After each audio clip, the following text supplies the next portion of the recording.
Hello and welcome back to the last day of HCT Oslo. We're here with the top 8 players and us three are going to guide you through the whole day.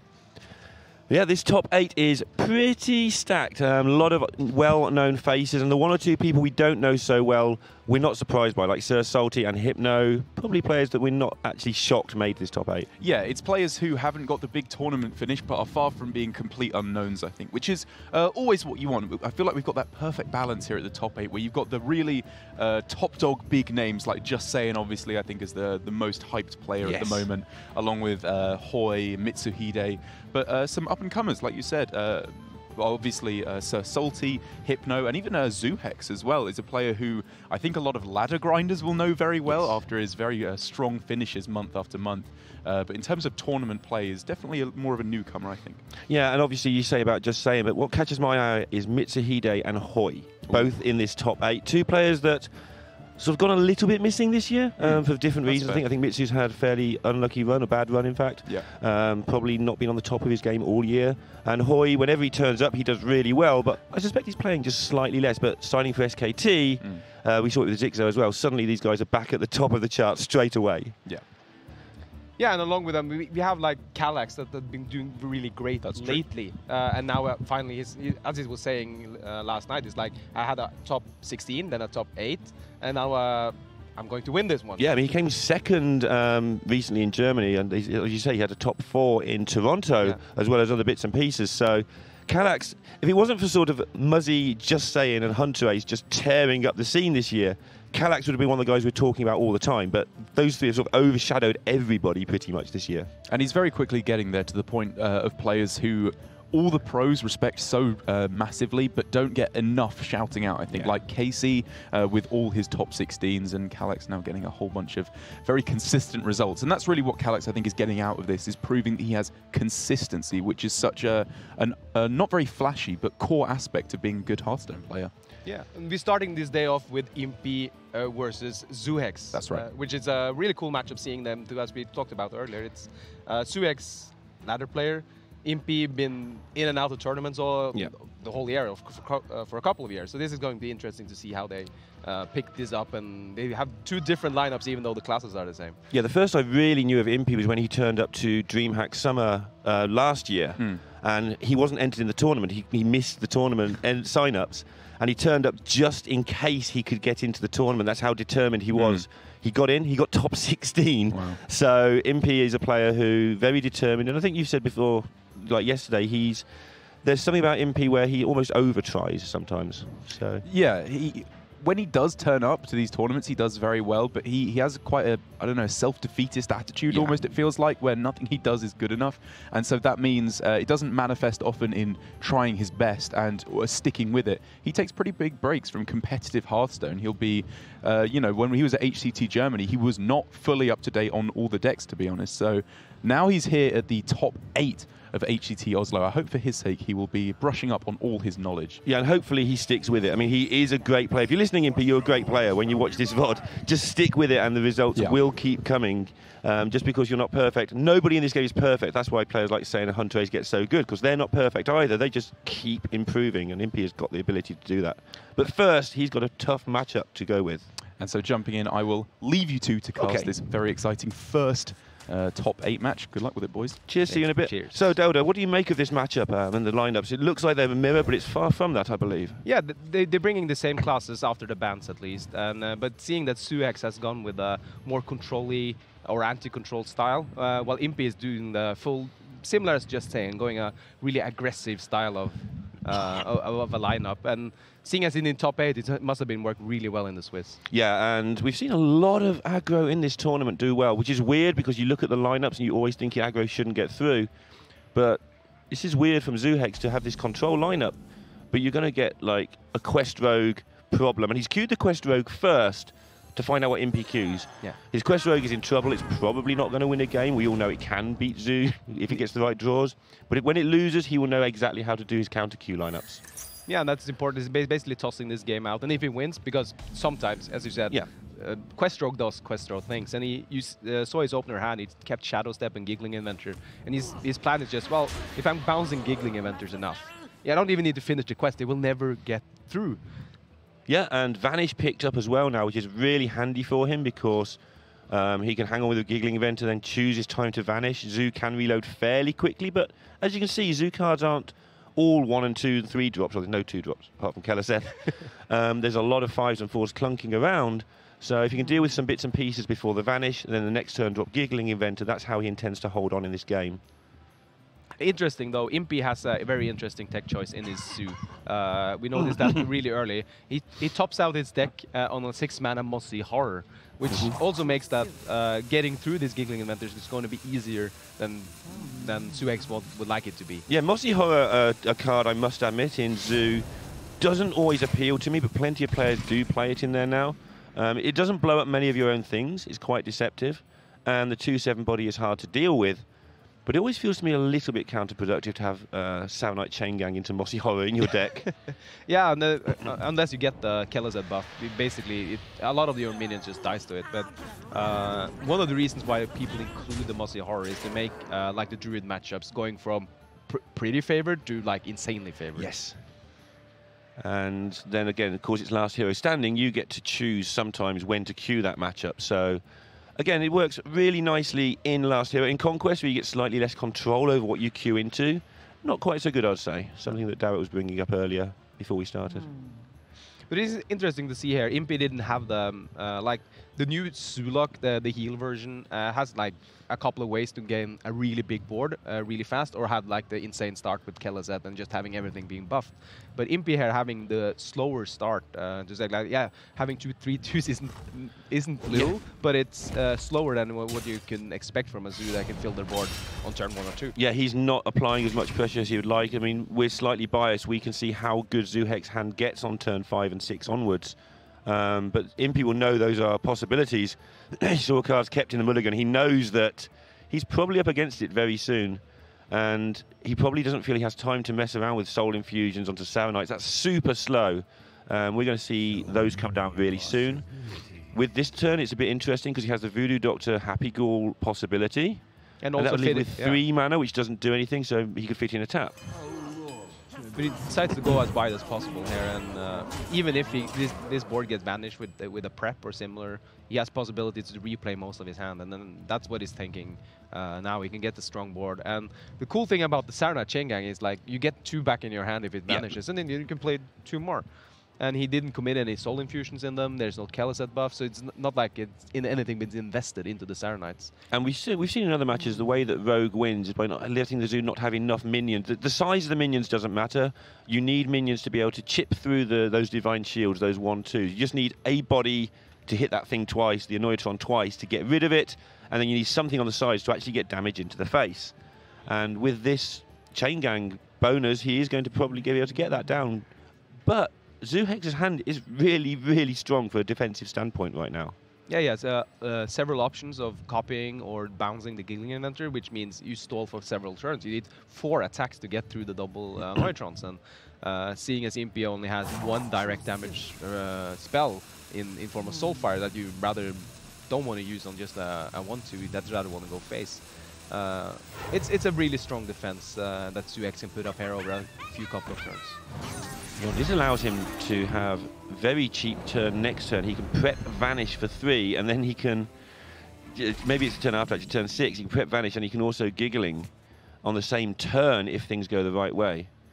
Yeah, no, the thing about these Annoyatrons as well, they soften up the board a little for that Fan of Nice as well. So he has some options to clear off some of these minions, or as you said, he can vanish, and then Impy has to reapply pressure on the board, and then you can play another Giggling Inventor that he needs to punch through, and then you can play another one with Sola as well. So he has a lot of options for stalling out this game as long as possible, and the longer this game goes on, the more it is in Zoo-Hex's favor. Yeah, and this is going to help him be able to plan more. He's going to see the discarded Leroy at the end of this turn, which is basically all the helps his planning. He's just got the Soulfires to worry about at that point.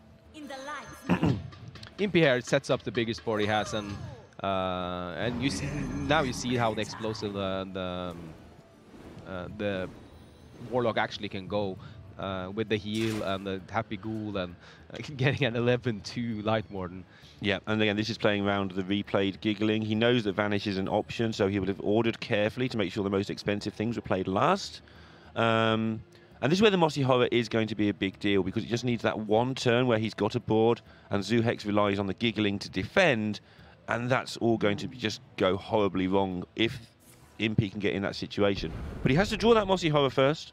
Yeah, and it's only one of in his deck, but we know from earlier, Su draws pretty fast through their deck with the new card Solarium and of course the Hero Power.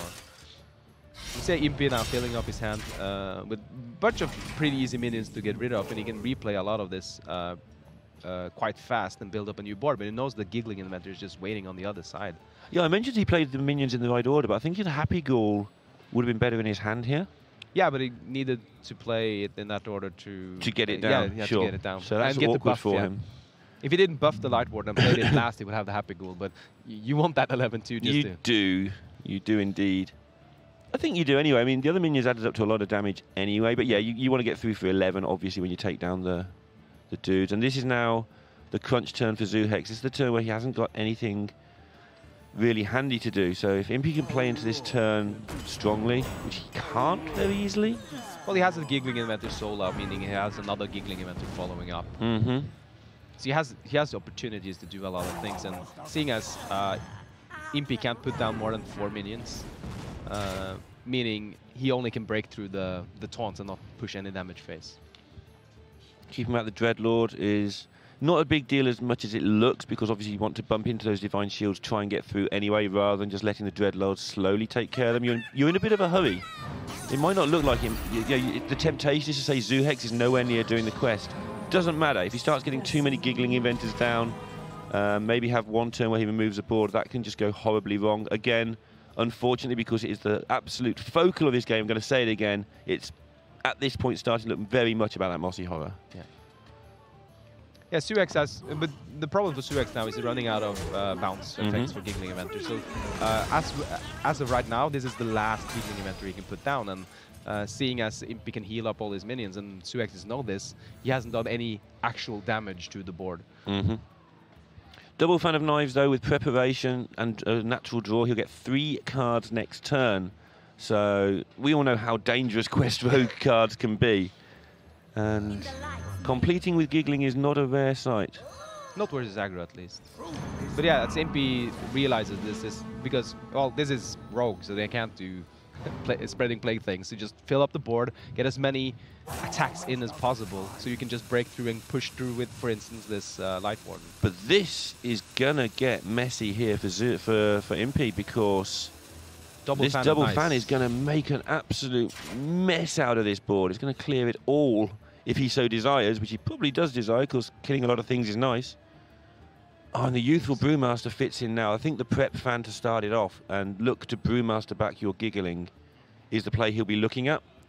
Zoo's down to 4 cards.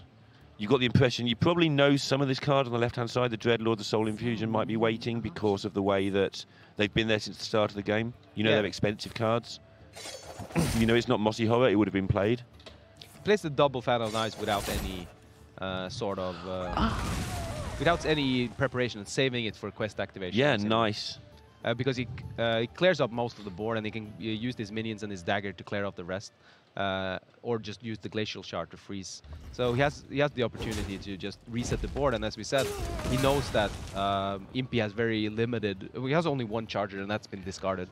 So the rest is just board filling things, and then he can respond with that with a Giggling Inventor and Glacial Shards and just protect himself until his Valera comes down. What he's thinking about here is whether he can trade in the Zola and Glacial Shard the other minion, and whether his Giggling Inventor will live. He has another in hand, so it's not a disaster anyway. But he will know there's a very strong chance that Dreadlord is about. Yeah, and he makes the read that he doesn't need to do that, and actually protects his Zola instead, because that doesn't die to the Dreadlord. That's true. So now he's going to keep the Zola on board, which he can bounce if needed. And rather than protect the Giggling, which I think a lot of more inexperienced players would do, he realises that Dreadlord is incredibly likely. Yeah, you see the nod, the knowing nod there of, yeah, called that one right. And that's allowed him to be in a stronger position because of it. It's kept him the Zola on the board. Yeah, giving a possibility to trade more or doing other things. And now he's in a position where he can start planning what he wants to do to actually finish the quest. He has enough defense for a while. Obviously, things are getting a bit scary, but things are always a bit scary with Quest Road. The great players just don't seem to care. They don't get scared. They just carry on playing.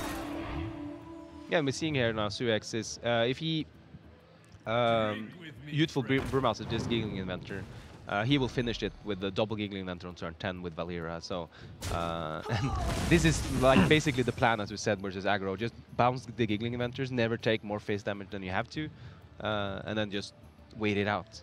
Yeah, and that's what he's been doing, and we can't stress enough, this is the top 8, this is the knockout phases, and zoohex has an anti-aggro lineup apart from this Quest Rogue. If he sneaks a win here, this is such a massive win for him to help with the rest of his already fairly favourable looking lineup. Yeah.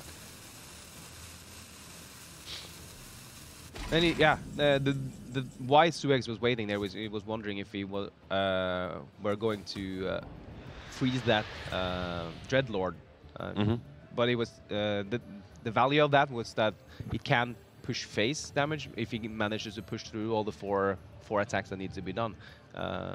But they will die in the process as well, and saving it for Valera for later turn, he deemed that more valuable.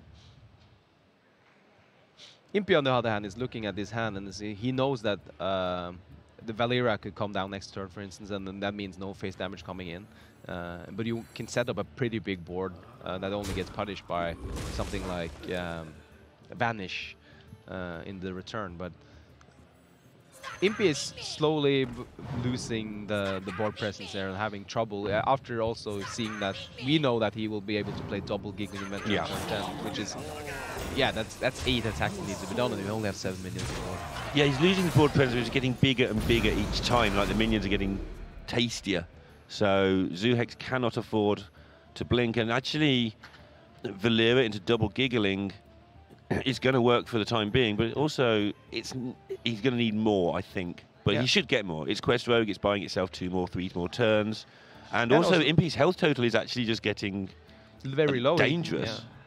This is also, you're seeing, like, we talked about maybe prepping out the fan earlier, but Suex decided to save it, which means he can, when he can activate the quest, he will get it for only 2 mana, which makes him able to play stuff like Vicious Scale Lights, Inflation Shards, or like a Giggling Inventor for it, like building a much bigger board with it, which can be really crucial for these turns. And it was well worth highlighting that, very much so. It was a risk. He could have developed other minions, developed extra minions, or gotten the dagger up again or something like that. But he decided that, well, I need this prep. I need the tempo swing that this prep offers me later stages in the game. Yeah, and I'm in control right at the moment. He worked out he didn't need the extra 3 mana right there, the boost right there. He's just preserved it. Preserving your cards as Quest Rogue as dangerously as possible seems to be, you know, the way forward. And obviously against it, all you can do is just keep making these massive boards. Yeah. And Impy, on the other hand, has the biggest Saranite Chain Gang you can possibly get, I think, from or in this deck. He has 2 Soul Infusions on it, so it's a big boy. It's ridiculous, isn't it? It just because it doesn't matter. Yeah, the size of these minions, as long as they have 3 health, or just doesn't matter at all anymore. Getting to 5 health, I guess, matters because then you can at least bump into a 4/4 and get on with your life. But getting on with his life is something that zoohex is making very, very difficult with all these Annoyatrons. And now getting close to completing that quest. There we go. Quest is completed, meaning from next turn on, the Giggling Inventors he play will be 4/4s instead, and actually, instead of just removing some of the health on these minions, actually killing them. Yeah, one of the players last night was telling me that he completes quest, he thinks, about 60% of the time with Giggling Inventor on ladder. That's a lot. That's like, yeah, so this sort of matchup is not uncommon. This is how you play against the aggro decks. And you see here now, like, yes, this is only 2 minions basically, like in base form. It's 2 cards you used, and you need 8 attacks to get through. He can't even get through them right at this moment. And he knows this is a horrible thing, and he doesn't have a taunt to get up, meaning the quest will basically just kill him. No, he doesn't because of the Dreadlord. It's true. Yeah, it's a decent enough. But he only needs 2 chargers now to. Yeah, well, he's got the pirate, and he has a weapon up. He's got Valera, so should be enough. And that is going to be 1-0 to zoohex. Which is a great pickup for zoohex now. He will go into this series with a great lead because Impy's lineup in general is built around like countering stuff like Quest Rogue, just killing them easily.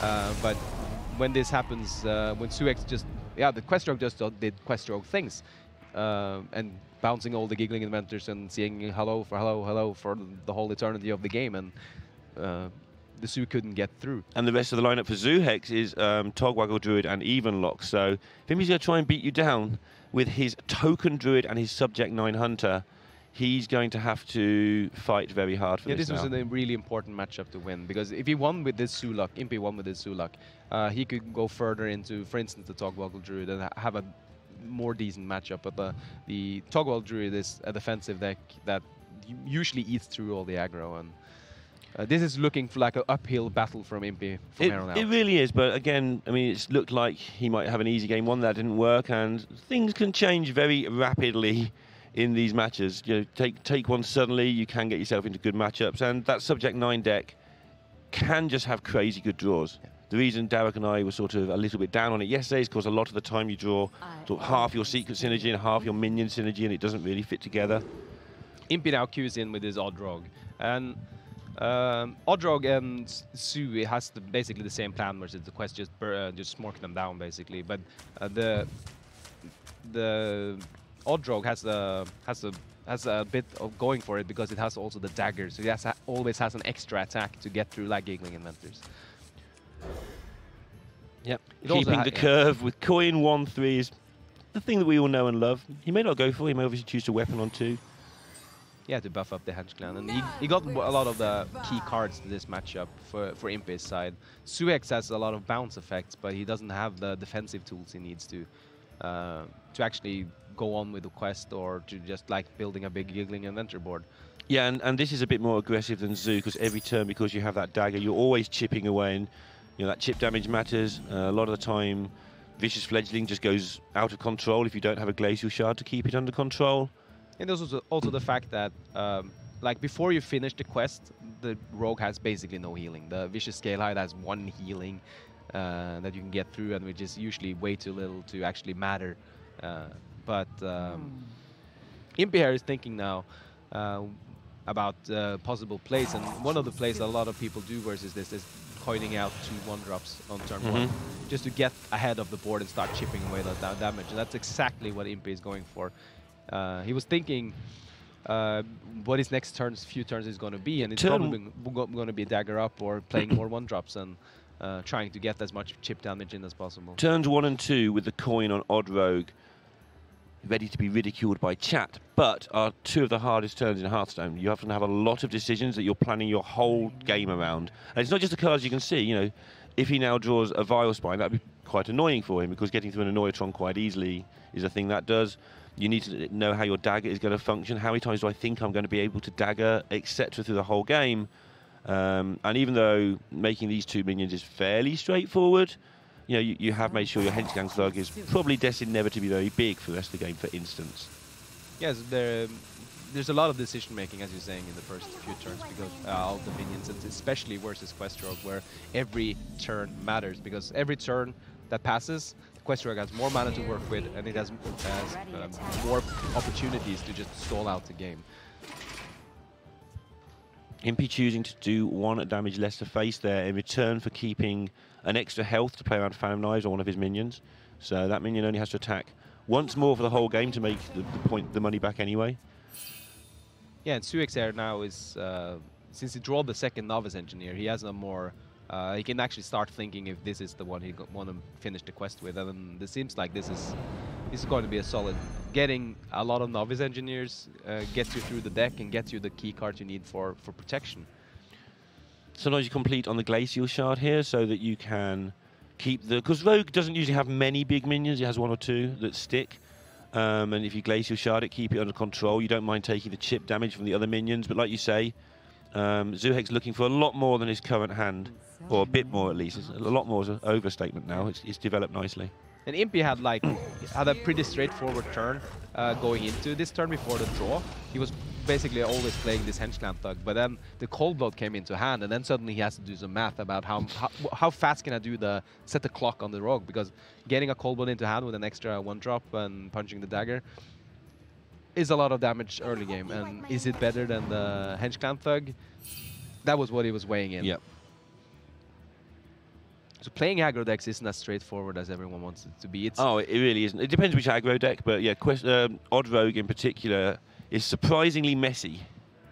there's a lot of decision making going in, basically due to you have to squeeze in as much damage before the taunts come down because you don't have anything to just like tempo mage, which you just go over the taunts instead. And this is where the Glacial Shard comes in handy again. Just having to sort of sacrifice this shard because he's completing on novices. But with his hand, he should be able to do that by turn 7. By the look of it, throw some Gigglings in the way, then bounce the Engineer the turn after, whichever way he sees fit. And so just defending that 4 damage, and then probably be a Giggling event that stops him from taking anything. And when I said this Hench Gang though wasn't going to get very big, I did mean it wasn't going to connect for that much damage in this game. But it is actually going to get pretty big, let's face it. And yeah, Impy turning on the heats now with using the Cold Blood instead of pressing more Fireflies on the board. Basically stating that if he expected Giggling Inventor, playing 2 Fireflies would be better to push through. But he was more like thinking, well, I need to push the damage now, and then basically asks Suex, do you have Giggling Inventor or not? Or if not, you're taking very much damage next turn. Yeah, it's like, oh no, what if he's got Fan of Knives? Well, if he's got Fan of Knives, your 6/1 dies. Deal with it. Make sure you have it first. You just got to get that damage while you can. That's one of the fallacies for many aggro players as well. They always, when you start out playing aggro and you're inexperienced, you always play around the opponent always has the perfect answer. But in reality, it rarely is like that. Even when you play on ladder, you feel like it because that's the thing you remember. Yeah. But in most cases, it's more correct to not play around every possible card that the opponent can have. And that's something I think Hearthstone players, in 2018 in particular, have got a lot better at. Even the top players is knowing when not to play around a card that should be in the opponent's hand. Hand reading has got a lot better. And even when they can't read the hand, just the maths and the guesswork, if you like, of not being sure has got so much more strong. And this Hedge Clan is getting out of hand for Suex. Yeah, I certainly misjudged the size of this and how much damage it was going to get done. But a Vanish would change everything like Vanish does in this deck. One of the highest win rate cards in the entire deck. And you see here now also, this is a really good play from Impy. He had the option to like Tar Creeper or double Firefly and the dagger up, but he chose to make the biggest board he can make basically with the Giggling Inventors, just protecting his higher attack minions and getting, as we said, it doesn't matter how high attack you have on your minions to get through these Annoyatrons. You just need an attack basically. So his thought process for the longest turn there with his 6/1 is, do I want to kill this Annoyatron? But the problem with that is if he got vanished, then he would lose the deck hand for nothing. Because you don't mind if Zuhex gets the Annoyatron back, that's not a big deal. And he nearly forgot right at the end there to attack with a 6/6. That didn't matter. He spent so long thinking about what do I do with this deck hand? Do I bump with both minions? He's decided not to attack because he decided to protect the deck hand against Vanish. And then he nearly forgot to attack with a 6/6 because the thought process was all about, do I attack? But he caught himself just at the end there. And this is where Impy is getting stronger as a player for me on stream. Catches himself making those minor misplays that he wouldn't ever make on ladder. Yeah. Suex here, though, with his hand, he's trying to figure out how he can dismantle this board slowly and steadily. And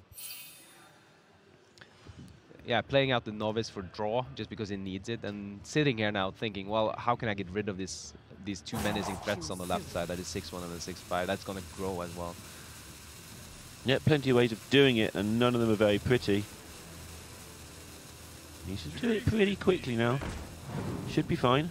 Should be fine, but it's... But if he doesn't deal with his 6/1, he is just going to die to Leroy, I think. You trade in the 2/1. Yeah, he's dead to Leroy. But that's the risk he has also had to take, because finishing the quest now with a Vicious Scale-Eyed in hand means he's being able to actually heal next turn and get up to a safe health total. But seeing as Leroy was one of the outs, Leroy or another Cold Blood would be the outs. And as we said, you can't play around everything, and he thought this was the best play to go forward and have a chance to win. He's already on the back foot the whole game, just trying to survive every turn. But in the end, you have to also place to win. Yeah, if he doesn't die there, the next turn he gets to play the quest, he gets the Scale Hide online so he can get some health back. He has an whole army of 4/4s, and the game goes very differently. So with that in mind, he decided to play to win, as is the phrase that is thrown about, meaning that, yes, he knows he's probably dead next turn, but if he tries to defend, he's probably dead the turn after anyway, so try and find a way where if Impy has precisely not this hand, you beat him. It didn't work out, but he won't be too disappointed going 1-1 with Quest Rogue. No, it's more than he probably expected going in. It was, as we said earlier, this is basically his toss deck to just get the Q order correctly for him. Now we will queue up with one of the more decks that defends better against aggro than Quest Rogue does. Yeah, he's got Evenlock and Togwaggle Druid. Well, the Evenlock actually is not very good against modern Odd Rogue, because Myra's Unstable Element, it was already a closest matchup, a debatable matchup, but the Unstable Element just pushes it over the edge. It gets that extra bit of damage you need to finish the game. So I imagine he will queue the Togwaggle Druid, and indeed that is what we see. And no ramp for the Druid is a big deal. Mulligans his whole hand. Impy on the other hand is thinking what he should play, what he should keep and what he should not play. Should he go for a stronger 3-drop? Because the 3-drops, the 1-drops in this matchup isn't that important because the Druid has so much armor, and the chip damage matters, but not that much. It's nice, but the important part starts from the 3-drops and up. Just getting the big, strong power turns from turn 3 and up. Yeah, and also you need to manage how wide your board is going to go. If you go too wide, Spreading Plague just beats you. If you don't go wide enough, you don't do enough damage to get... Does it matter that there's a Spreading Plague or not? Just also want to point out what Impy's doing there. You don't see that many players doing it, but everybody should. Randomly clicking on his cards whilst deciding his mulligan. That's not because he's some sort of crazy person. It is because your opponent can see when you hover over the card in the mulligan. They can't see what you're throwing, but if you only touch 2 cards, they probably assume you've thrown those 2 away. So he touches all of his cards multiple times, and that just randomizes it for Zoohex's side, just so he can't adjust his mulligan accordingly. You can see here Wildspan Slayer also picked up by Impy, which is also important to get through the beefier. The Togwaggle Druid doesn't have that many beefy minions, but you still don't. The 4/4s are annoying. Yeah, they need to, because they value trade into 2-3 things, so the Wildspan works there. But Impy is looking for a 3-drop. He did take the chance. He did have the 3-drops in hand, but they were the mediocre ones, as you highlighted. And so his game plan now is go wide, and I'll worry about the details later. Worry about the Spreading Plague later. But Zoohex not having that wild growth. Okay, he has a Nourish, but Nourish is a long way away right now. And so Impy's decision to go that bit wider is going to get a lot more damage through, maybe even as much as 6 more damage from these minions rather than the dagger. Yeah, and that's important because, yeah, as we know, Druid is the armor class now. It gains so much armor really fast with like Branching Paths, Ferocious Howls, and the Malfurion Hero Power. And you see Zoohex having also the Malfurion coming up after a Spreading Plague, for instance, which is just solidifies his taunt wall, basically, and also doing so he can armor up for 3 every turn. Basically nullifying Impy's hero power. But he's got to get there. He's got to get there. Got to get there. This hand is not conducive to getting there particularly quick. Obviously, coin Nourish at some points, not too bad.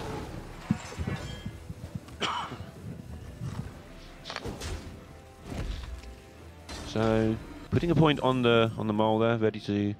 And Impy drawing another 1-drop. The South Sea deckhand is pretty good because it can charge right away, even though it gets traded off. So we will see the Firefly coming down there, just because it doesn't get killed by like swipe. Coin swipe here would be really bad with that South Sea deckhand, and it can't be just hero power down. Yeah, and Zoohex is getting chipped away like some sort of paper cut threat. It's like just death by 1,000 cuts. Yeah, that's the one I was looking for. Thank you. That's what's happening right now. But this will all change around very soon. And Zoohex, quite a lot to consider here. Yeah, he decides to punch face there because I think his plan next turn is coin Nourish, and with the Arcane Tyrant just to contest, and then Spreading Plague the turn after. Yeah, that's what I said there's a lot to consider. He wasn't ever going to coin swipe. He needs to consider the 2 or 3 turns after. Just to clarify, he didn't have anything to consider on that particular turn, on that itself. Just his future is very cluttered, but it has got a lot of the cards that he needs. Look at what all these weenie minions has done.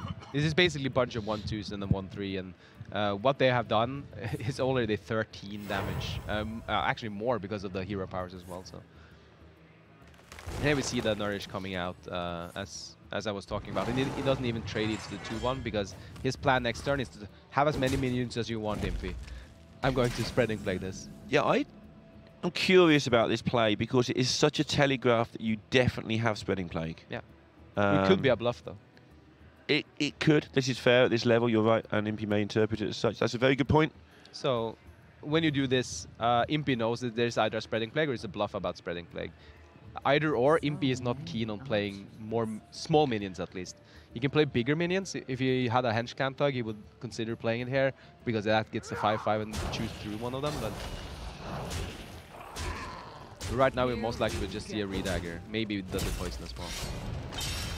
Yeah, and Impy doesn't go for the flame elemental. I mean, you wouldn't anyway, because it's not like plague gives it away. You're going to play around spreading plague this turn anyway. And I think that's why Zuhex could afford to do what he did. Now we see the spreading plague, and spreading plague now for 5 minutes is 25 health that Impy needs to chew through for some reason. He has the wild span to get through one of these, and with the deadly poison as well, it will be easier to get through the one-on-one attacks, but it's still a lot of health gain for Zuhex. Yeah, there's so much goes wrong now because, well, Impy's messing around with these stupid 1/5s. You know, Malfurion's going to come to town, and he's got Starfall if he ever needs to clear up. Ultimate Infestation if he ever wants to reload. All looking incredibly good for Zuhex here. Yeah, and seeing as he's on 10 health, and the only direct damage Impy has is 2 SI7s. And they can't do 10, I think. I mean, they can try. And we see here now we are picking up the Armor Golem, just basically makes this play like much more solid with the swipe. Just want to point out that on turn 2, yeah, Zuhex had 2 1/2s on board and a 1/3. Yeah. He had swipe in hand. He hit his face into the 1/3 to put it down to 1/2. That has just died through a combination of the swipe on this turn and the fact it ran into a 1/5 Scarab. That's long way thinking, yeah. Rather than setting up the swipe earlier, which would have killed the 1/2 and that he would turn into a 1/1, he had put that damage on there, then he started going face afterwards, and he put that damage on there on turn 2, knowing that this was the likely setup that would happen. That's forward thinking. Yeah. This is why this guy is in top 8. Yeah. Thinking from turn 2 how to set up. And it was, if you think back on that turn as well, he roped for hero power and into yeah, the and he hit a Diamol, which looked like it wasn't. What are you doing? You're hitting a 1/3 and then you're starting to go face. What have you done to this? But yeah, realising that the Scarab would do 1 to it, realising that the swipe was later on going to clear up stuff, and working out absolutely beautifully. And that's what happens when you play a deck a lot or think about a deck a lot. Now we see Impy has to get through this wall. Yeah, this wall isn't dangerous at all. It's a bunch of 1/5s, but and a 3/5. But you're never getting through this without some external help, I think. And you can't have a Mossy Horror in Odrog. Yeah, that's a shame. That's a shame. Yeah. I mean, you can try it, but your spells might not do what you want. Your hero power might be a bit iffy. Maybe even Rogue is the new Oh thing. no, don't start. There's always somebody in every single class says, what about if we do the opposite odd even to what we're currently doing? There's always a really good reason why that's not happening. You're one of those people. Ooh. And here we see the Ultimate Infestation being so strong. Yeah, and Yeah, Impy, yeah. just show me the UI, I'm going to give it up.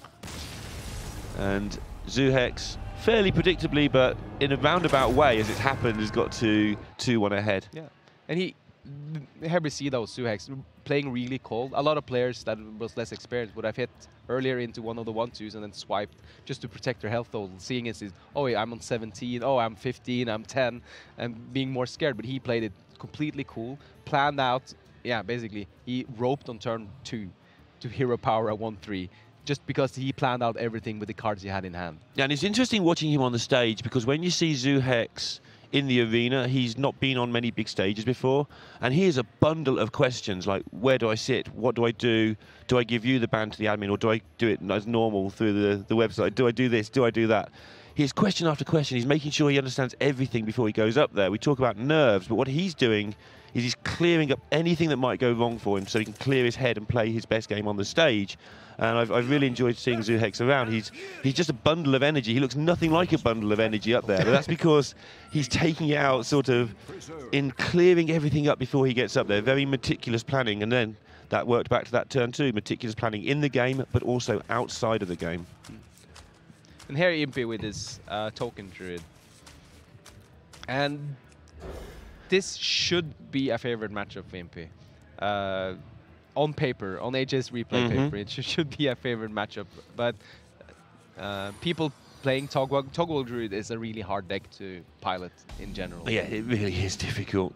Because you have different win conditions versus different decks, and you have a lot of different things you need to do versus different decks, and just surviving versus a token druid isn't necessarily enough because they can push so much damage suddenly. And they can wait for so long if they want to, because you're not really putting any pressure on at all as a Tog Druid. The token druid can just take forever if it wants to. So both sending out the mistakes. Their mistake is they didn't draw wild growth. It's been since the dawn of time, players have done that to each other. Yeah, both relaxing into it. Again, Zuhex having a laugh with Impy there, which is nice to see and with so much on the line. And there, Impy picks up the wild growth though. A natural mistake, yeah. Oh.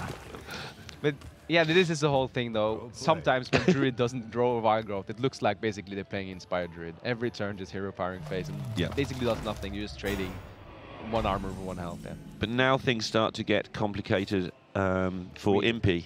First decision of the game. You can sometimes choose, especially if you've got buffs in hand, which he has, to just throw your first Whispering Woods into a swipe, and if they don't have it, you win. Yeah. You can't do it with the second one. Things go horribly wrong with Spreading Plagues and with swipes. But with the first one, you've got a decision to make, and you can't hide it. Zuhex knows he has this now. There's also the fact that should I draw or should I ramp with the Nourish? Since if you had a UI, that would be the easiest thing in the world, just ramp with it. But since he doesn't have a UI, and he doesn't have any like Arcane Tyrant or anything like that, what is the correct play for him? And he goes with the risky play though, getting 7 Wisps on the board and just hoping Zuhex doesn't have swipe. Yep, and now the game sort of goes back to the null state and we play properly. Yeah, Nourish in this deck, strong players have told me, and I've played it myself quite a lot, that the Nourish does draw more often than it ramps in this deck because you need cards so urgently, not just to fuel your Whispering Woods, but also you need, it's almost like a combo deck. You need Whispering Woods, Soul of the Forest, Savage Draw, Branching, but you need quite a lot of these cards to all come together. It's not a 2-turn exact combo, but you do need a combination of cards to win games, so more cards is good. Yeah. Oddly enough, in a card game. We see Zuhex also picking up the Ultimate Infestation off the top and basically just, well, now I can ramp because now it's no problem. This is the thing about when you draw and when you don't draw in basically all Druid decks with Nourish. Because if you have Ultimate Infestation in hand, you want to ramp because you want to just get everything out of your hand because it's basically useless. Or you overdraw it. Yeah, and the other thing where Token Druid doesn't do it so often is it can't always use that extra mana in a hurry. So if you've got Whispering Woods, Soul of the Forest, you can ramp into that combination of cards, but quite often you don't really have... look at Impy's hand now, the synergy in this current hand is negligible, so he didn't need extra mana to do things with. That Malfurion, though, is quite a big pickup. It fits perfect. It's 7 mana is a weird turn for Token Druid, because 8 mana is a good turn.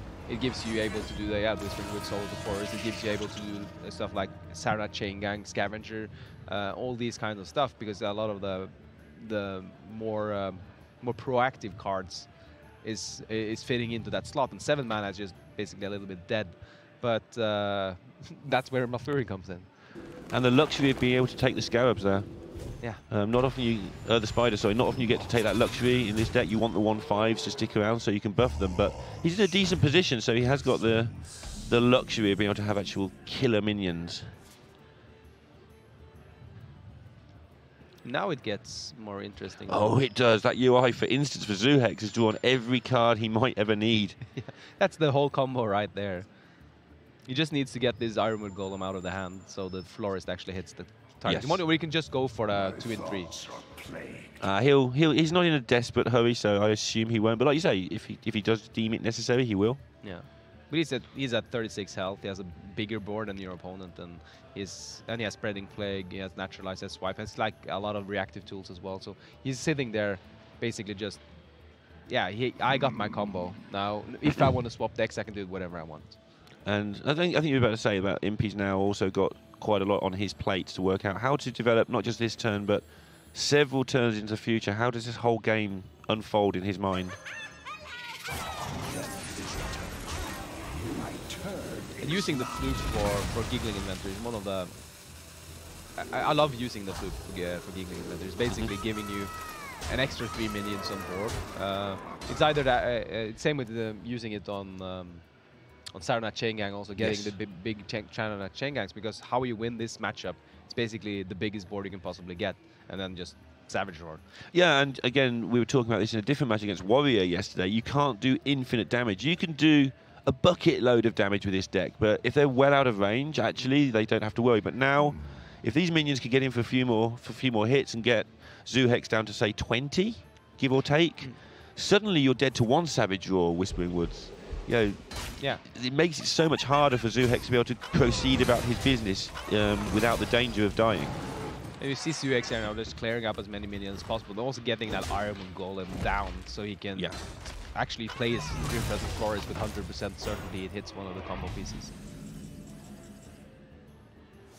For Impy's side now, though, the hand is getting not necessarily what he was looking for. If he had something like a Scavenger now, he could do a play with Saronat Chain Gang and Scavenger and get like 3 buffs on it. That's 6/6.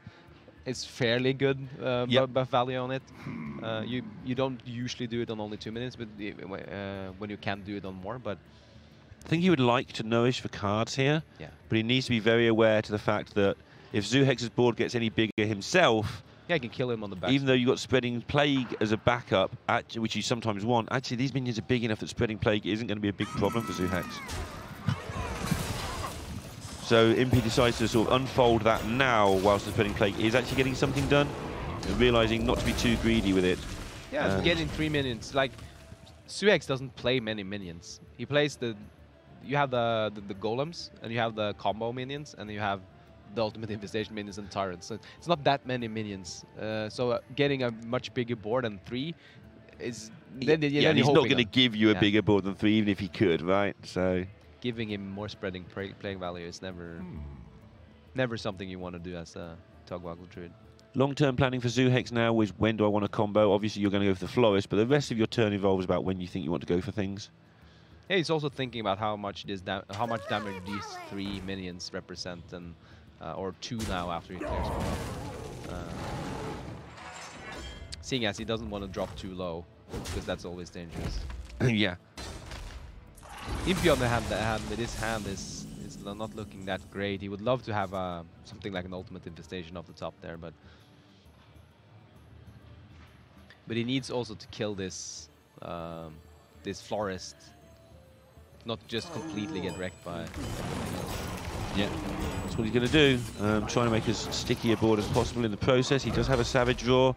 He does have the Nourish to try and make more things happen.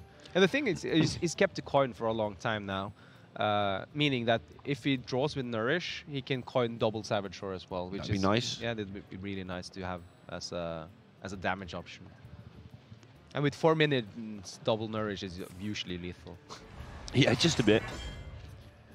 Yep, Zoohex down to 11 cards in deck, going through the process now of getting as many of those got through as possible. 6 cards ahead, 11 versus 17 we saw there when it was flicked over.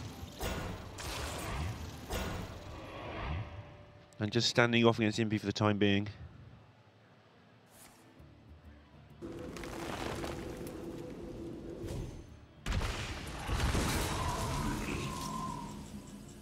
Strong Set Scavenger here is a strong pickup as well. Buffing 3 minions, and that was one of the reasons I think he killed one of the Scarabs, even though he gets more attack onto the board because of the 2 over the 1, but it basically reduces Strong Set's Scavenger value. Yeah, they don't like casters this time around, do they? Forbiddeness, Floop, Strong Shell, Scavenger. Yeah. What are we supposed to do?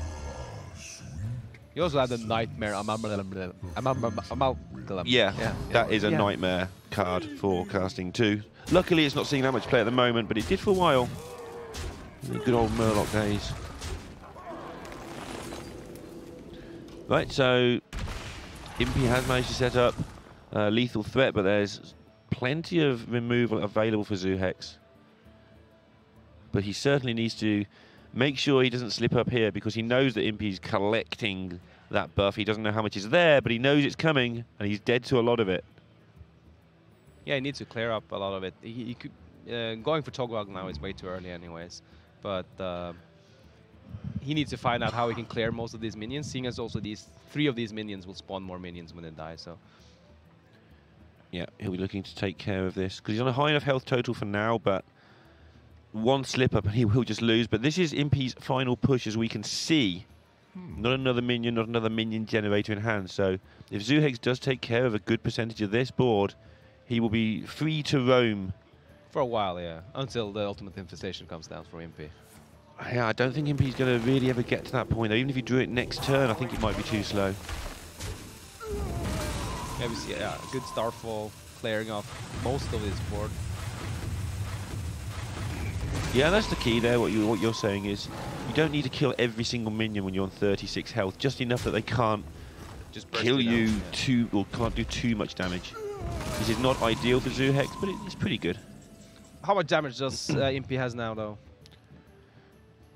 Yes, yeah. 28 if the 1/1 isn't there, plus the hero power. Yeah, 28. Yeah, but he can also swipe face. So 29. Maybe it is lethal. It's got to be close then, actually. He's counting everything now. 11 mana, but he can't hero power, so swipe face is 4. Puts your opponent down to 28. Savage Roar is 10. Yeah, and Branching Patch is 8, so yeah. Yep. So that's actually fine. That is going to be with that coin. exacties. Yeah, with that coin is saved, he will be able to push as much damage as possible, and Yeah, it's 28. it's exactly lethal. Yep. It's perfect. Wow, saving that coin actually helped as well, because he could use it in several other turns to just get stuff around there, but basically this giving him the perfect lethal going in. But it's still looking grim for Impy, because the deck that Suex has left is an even Warlock, and that's not the best matchup to meet up.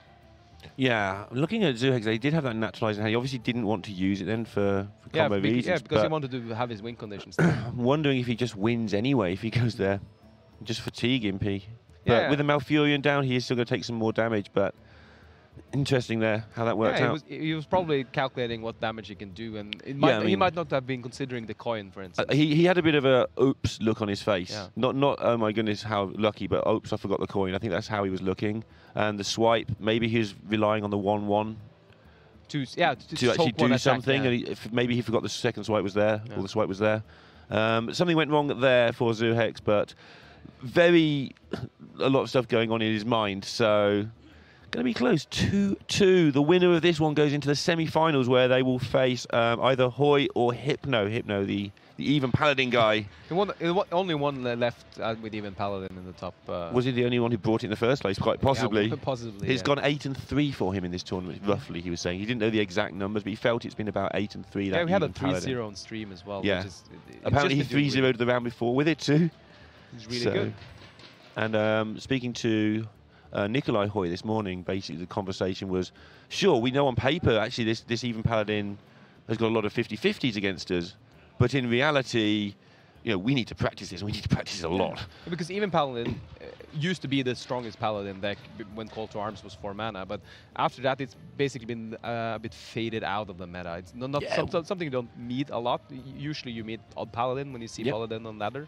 So a lot of people haven't practiced a lot against and Hypno, by the way, through HGG and such like, has made this deck his own. He's played this a lot. He knows all the matchups.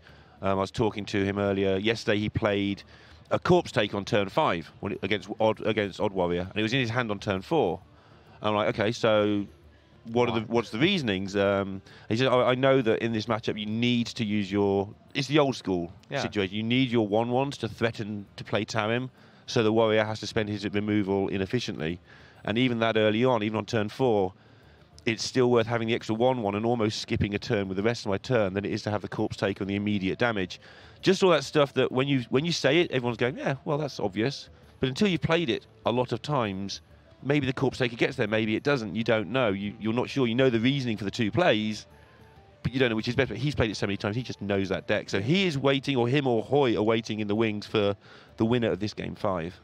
Yeah, it's going to be interesting to see as well, because even though on paper Evenlock is favored due to Defiles, due to Hellfires, and due to a lot of Clairs and big minions that can taunt in his way, we have seen several games where Token just they gamble with the Whispering Woods and just kill the Warlock that's a tap 3 turns. Yeah, they haven't drawn a Defile or whatever, and it'll be interesting to see if Impy does get that draw, how he decides to approach it. Is he going to try and grind it down, which isn't really a thing?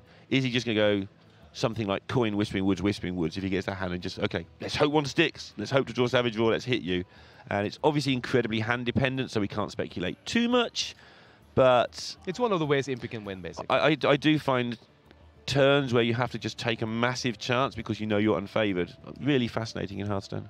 Yeah, and players taking risks and calculating when this risk is giving me higher percentage to win is when we see consistency of the players. You see that in all the top players when they bring a lineup and they facing unfavored matchup, they taking more risks than a normal player would probably do, and that's also why they're so successful. Because, as I said, you passing the board over to the other one and basically check. If you have it, fine. I'm probably losing. If you don't, I win. So many chess references here in Norway for reasons we discussed, and you don't even need to discuss. World champion lives here, and they're very, very proud. We are going to get into Game 5 extremely shortly, though, and find out who is going to go through that semi-final. The other half of the draw, just saying, Mitsuhide, Kallax, and Sir Salty is also, going to be on stream. So today is going to be fascinating, and Hunter Ace was not at the venue. He had to do another tournament in another part of the world. He returns next week in Singapore, and who's he going to be facing there as the reigning Tour Stop champions? Because somebody's going to be, and it's not going to be Hunter Ace this time around. Seeing Impy tossing his whole hand, though, because he, as we said, he wanted either ramp or getting the cards that he can actually go risky with. Suik's keeping the Hellfire because he knows one of the ways he loses is basically this Whispering Woods boards on turn 4. Yeah. And Mossy Horror's a nice card to have in your hand in this as well. A little bit slow. Yeah, but it's another poor board player. If Impy does try to go the slow route himself, or if he's forced to by not actually drawing anything of use, then it's obviously really good later on. This newer build, I call it the newer build, this more recent build, it's probably a month old now, with the strong hill, can get a little bit more damage through than the old version, which basically relied entirely on small guys. The board is much more resilient versus specifically the file. Like the file, and you just have 2 health minion on board, just clears a full Whispering Woods, the Solid Forest board or that teacher board or whatever it was earlier. But with these taunts that can come down, it's a much better matchup for Token. It's still not favored though, especially when Suex has Giant on 3. Yeah, and this Giant is just a removal spell that kills 2 of the things off. Yeah, more. And then obviously massive threat in its own right, but more importantly, it's just enabling him to keep the Defiles and Hellfires to himself, and very soon we'll be able to start exerting pressure of its own, and then bad things might start to happen in Impyville. And this is where the bad things are going to indeed start to happen. This is quite likely to be just a blowout for Impy here. You can see the look on his face. What do I do about this? Yeah, he played down the Giggling Inventory and knowing it would die to the Defile. But he was basically thinking, well, if it dies to the Defile, I could, for instance, swipe the Giant because it takes so much damage or something similar to that. But the Mossy Horror just doesn't touch Suex's board at all and just keeps it healthy, and he can just continue pushing through this damage. The look on Impy's face there when he drew that Solar Force is really, I'm going to have this draw on this day, but it wasn't unfavourable, but I don't think he quite expected to be dead on turn 6, which is what's going to happen here. Drawing some cards and not finding exactly what he's looking for. He found a Spellstone, but that doesn't help because it's not charged up. And I mean, it's not lethal next turn, but it's like mind lethal. Yeah, it's everything lethal other than actually killing your opponent. I guess there's Spreading Plague. The Mossy's been used. Trying to find ways that Impy ever wins this game. And well, he's got double swipe coming up. He's got Spreading Plague to get there. I'm really grasping here. Yeah. Suex is now contemplating whether he should play more minions and play into a Spreading Plague, or if it's just enough the things he has on board already. Yeah, trying to work out as well how he makes sure he wins next turn. Yeah. And these 4/4s, even though something like a Spreading Plague comes down, he can easily clear them with the Defile and hitting in, because when you're in this much control of the board versus the Token Druid, you don't need to save all your removal necessarily. Big smile on Zuhex's face. It's going to be setting up Defile Hellfire I'm just double checking that as I speak. Yeah, setting up a good defile there so the Giant Yeah, it's can the same assist, thing yeah. with the 3-2. Does it the other way. Zuhex, as you hear from the crowd, a Right, massive right. cheer there, taking down Impy in a really exciting encounter there, but Impy, another really strong finish. But Zuhex, his first time on the big stage, his first big tournament, showing why people regard him as a strong player. Known mainly from ladder, not made an impact on the tour now, but he is making an impact here today. I talked to him earlier about his performances because he has only been in 2 big tournaments, and he's been top 16 in or better in both of them. And so he's like, well, 2 big tournaments and I'm doing great already. Wow. It's pretty good going. Yeah, it's a good going, and this is showing that he's really, he might be a player to watch out for coming forward. Top 4 here in HCT Oslo with this great field we have of players. Yeah, and like I say, he's been a character to have around us, very sort of questions everything, gets into everything, makes sure everything's okay, and like I say, then he takes it onto the stage, everything's clear in his head, and other than maybe a potential oversight in Game 4, but maybe he just realised that exact combination of cards, I'll take my chance, we'll never know for sure, but super play there, especially in that Game 1 with the Quest Rogue. Yeah. And we continue to see that like new players emerging in the Hearthstone scene every day. Let's take a look at the brackets now. Yeah, let's have a look at that. That's going to be good. We're talking about the new players emerging. We see some other results. Hypno has beaten Hoi. The even Paladin man has taken down the South Korea Telecom Hoi, and Kallax has got through Sir Salty. Sir Salty impressed us all here with his first LAN. I double checked. Looked like he belonged here right from the start. Top 8 in his first tournament. Keep an eye on Sir Salty as things go forward. But Kallax, his 3rd top 4 of the year. He's gone almost unnoticed behind the Hunter Aces of this world. Personally would love to see Kallax. But I think what a lot of people would be interested in is that top game. Yeah, they're just saying with the Mitsuhide, it's probably one of the 2 biggest names we have in the top 8, like besides maybe Hoi. Both of them have been on the scene for so long and been having great results for so long. And it's 0-0. Why do you think that might be? Because you guys are going to have a treat later on, and where Daruk and Lorinda is going to cast that game. Yeah, we are going to have Mitsuhide versus Saiyan for you. Saiyan, the man who hasn't lost an important match of Hearthstone for the longest time. He's lost a ladder reset, and he lost when he was 7-0 and already through in the Swiss here. But with that in mind, he's won 4 consecutive tournaments now. He's won 3 of them. He's going for 4 in a row. It's absolutely ridiculous. Yeah.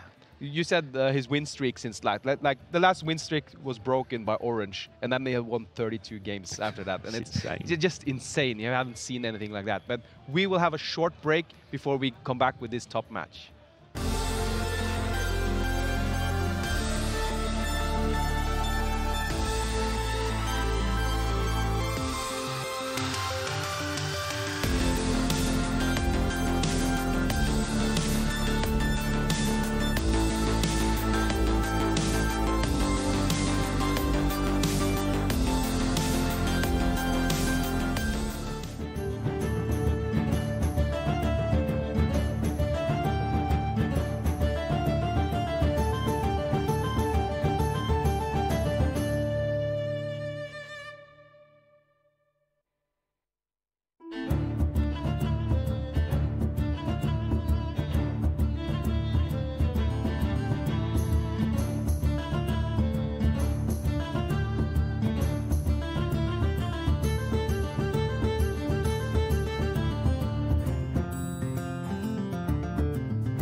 We told you it'd be a short one, and we told the truth. We're back here at HCT Oslo, and the big match of the quarterfinals is Just Saying versus Mitsuhide.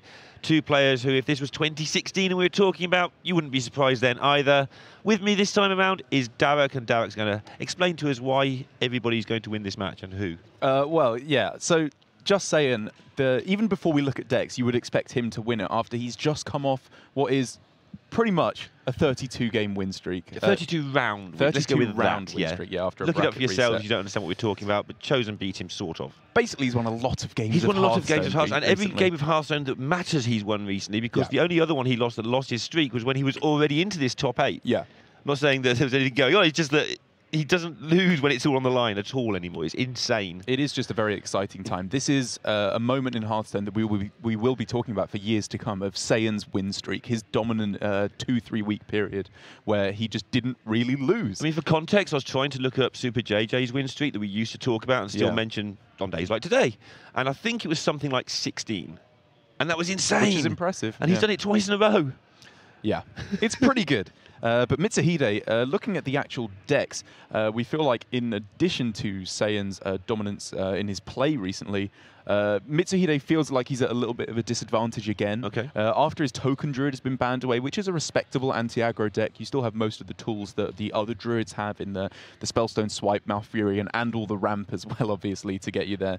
But outside of the Token Druid being banned away, he's got a couple of decks that could suffer, I think, against the aggressive strategies, like Quest Rogue in particular, as well as even Warlock, which is against Odd Rogue pretty miserable, but a little bit better against Zoo, kind of even against Mali Druid. And I was talking to Mitsuhide beforehand. He feels, given that this is Last Hero Standing, his Shudderwock deck is really what his entire strategy is going to revolve around, because it's a pretty good anti-aggro deck. It's obviously mostly an anti-control deck, but you have good game against the aggressive decks.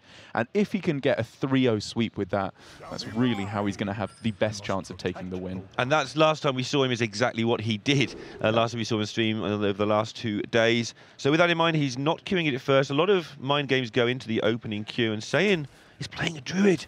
He's not just killing people with Odd Rogues over and over again after all. Yeah, it feels to me like Sayan might have got the better of the mind games in terms of the first order queue here, because, I mean, if Sayan was expecting the Malagos Druid to come up first, even Warlock is not a particularly bad deck to put into it. If you can get down a Giant early on, that can just end the game right away, and Sayan never even gets to really play this game of Hearthstone. But Quest Rogue, I feel like if played at the absolute highest level, like I would imagine Mitsuhide is playing it if he brings it here, or the best that Hearthstone players are currently able to do. No one's really perfected the deck. You should be in a really good spot against the Mali Druid. Yeah, and I feel that when a player like Mitsuhide, who's been around for a long time, they were playing Quest Rogue through all the iterations. There are people out there now going, hey, it's good, I'll play it. Well, you're late, and you've got a lot of learning to do. You should probably do it, because it's really good, but people like Mitsu have played it all the way through, so yeah, I imagine he's pretty tasty on the Quest Rogue. But while I was saying that there's the potential for a Mountain Giant to come down as early as possible, turn 3, given that Mitsu is on the coin, and Sayan to not have a Naturalize to answer, it looks like that might actually be happening here. He has got what looked like a decent hand to get things going. Wild Growth going into a Ferocious Howl as well is not bad, but the follow-up is really just not there in between turn 5 and the Ultimate Infestation. Yeah, and obviously it will slow everything down if Sayan has to start dealing with this. But I don't think he can't do much to deal with. That's a big problem right now. So then the game plan for Sayan becomes, okay, I can't deal with the Mountain Giant. That's not great, but it's kind of like, this is fine. This is okay. I'll take my hits every turn. Yeah. But he has Dream Petal Florist with a Malagos in hand and a Swipe. So just turn 7, he can throw down the Dream Petal, getting rid of the Tyrant out of his hand, I think perfectly plays into this game plan. And then turn 8, he can go Malagos Swipe with any other spells that he's picked up, like Moonfire off the top, and hope to clear the board and stick that Malagos for the win. Yeah, this also challenges if he wants to immediately, gives him the option to challenge immediately with just Swipe the Giant away. I don't think he wants to do that. It's not fun. It's more likely to challenge the secondary minion that comes down.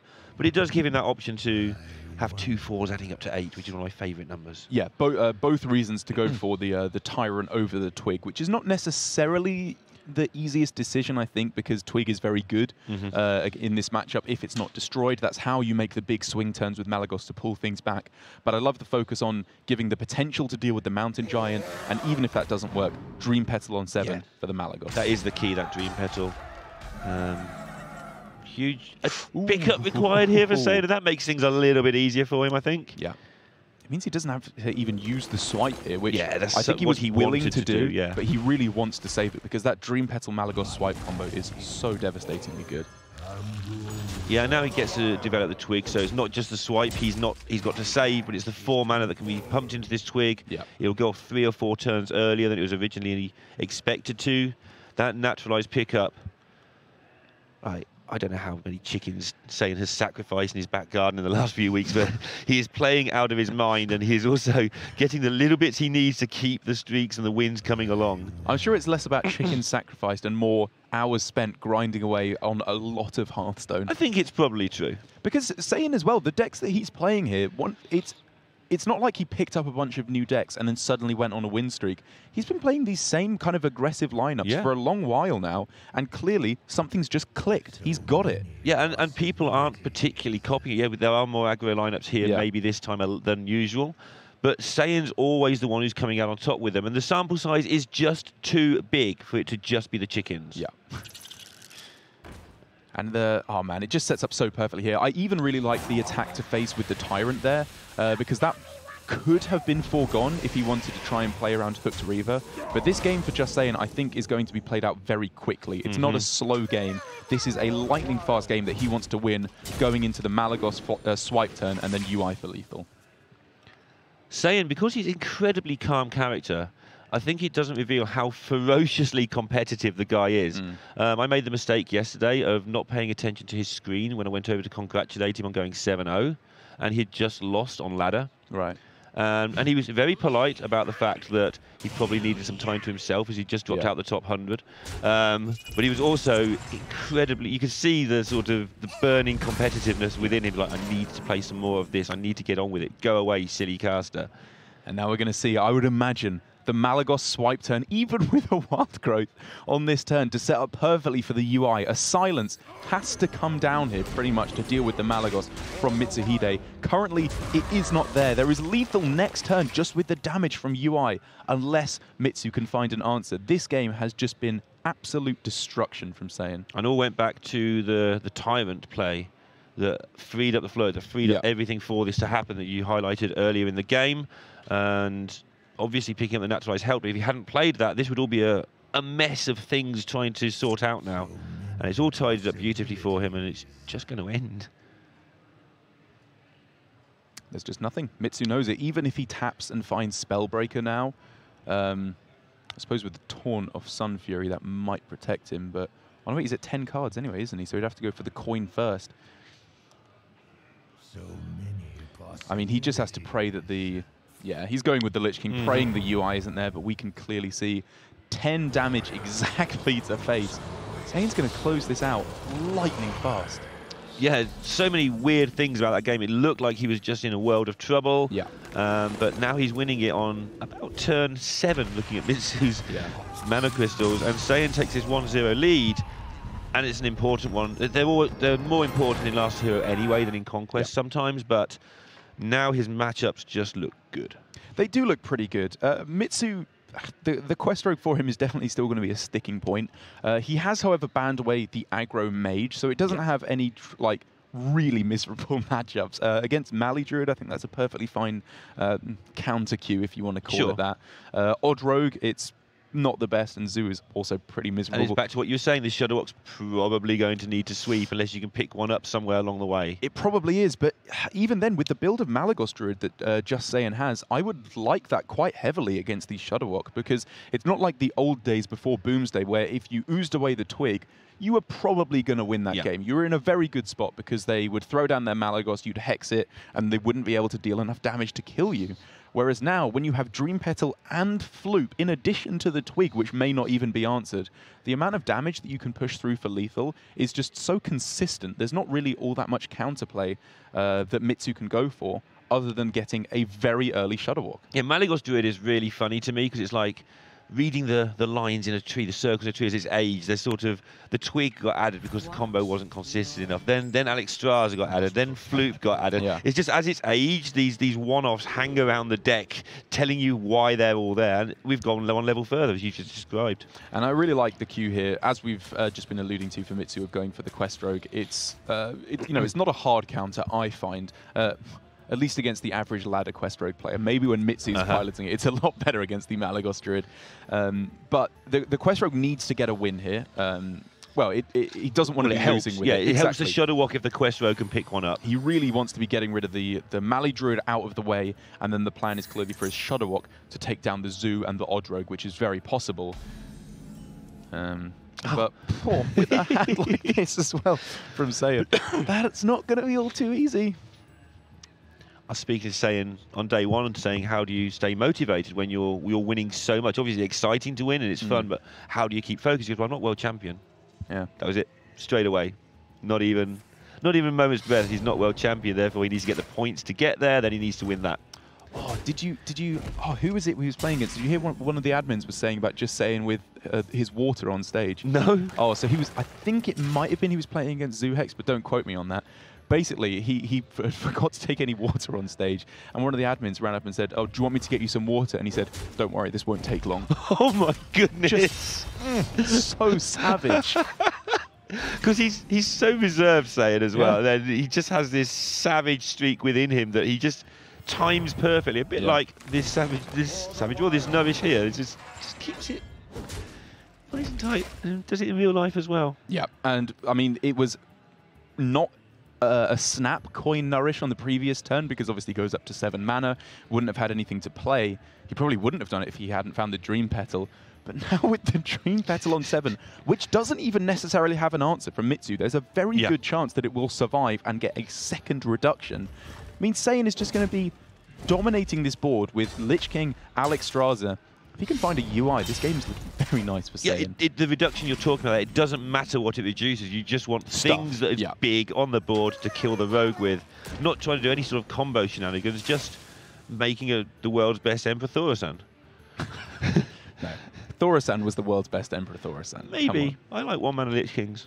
Fair enough. I would also like that. And Mitsu, as we were talking about the fact there is no guarantee he can kill it off, is there any way he can kill it off at all? I don't think there is. Stone Tusk Board, Vicious Scalehide, even, obviously Shadow Step, you can't do it because they'd have to die to attack in. I think this is going to be a Lich King on this turn down to a cheaper Alex Straza. Branching Path is probably just going to be used for damage through to face to deliver lethal afterwards. So much silliness going on. And there's quite a lot of defense here for Mitsuhide in terms of... That's fair. Glacial Shards, Shadow Steps. It's definitely not dead yet. With Valyria in hand, it's always got a chance of turning it around. But with this sticking on board, bad things are going to happen to Mitsu in the foreseeable future.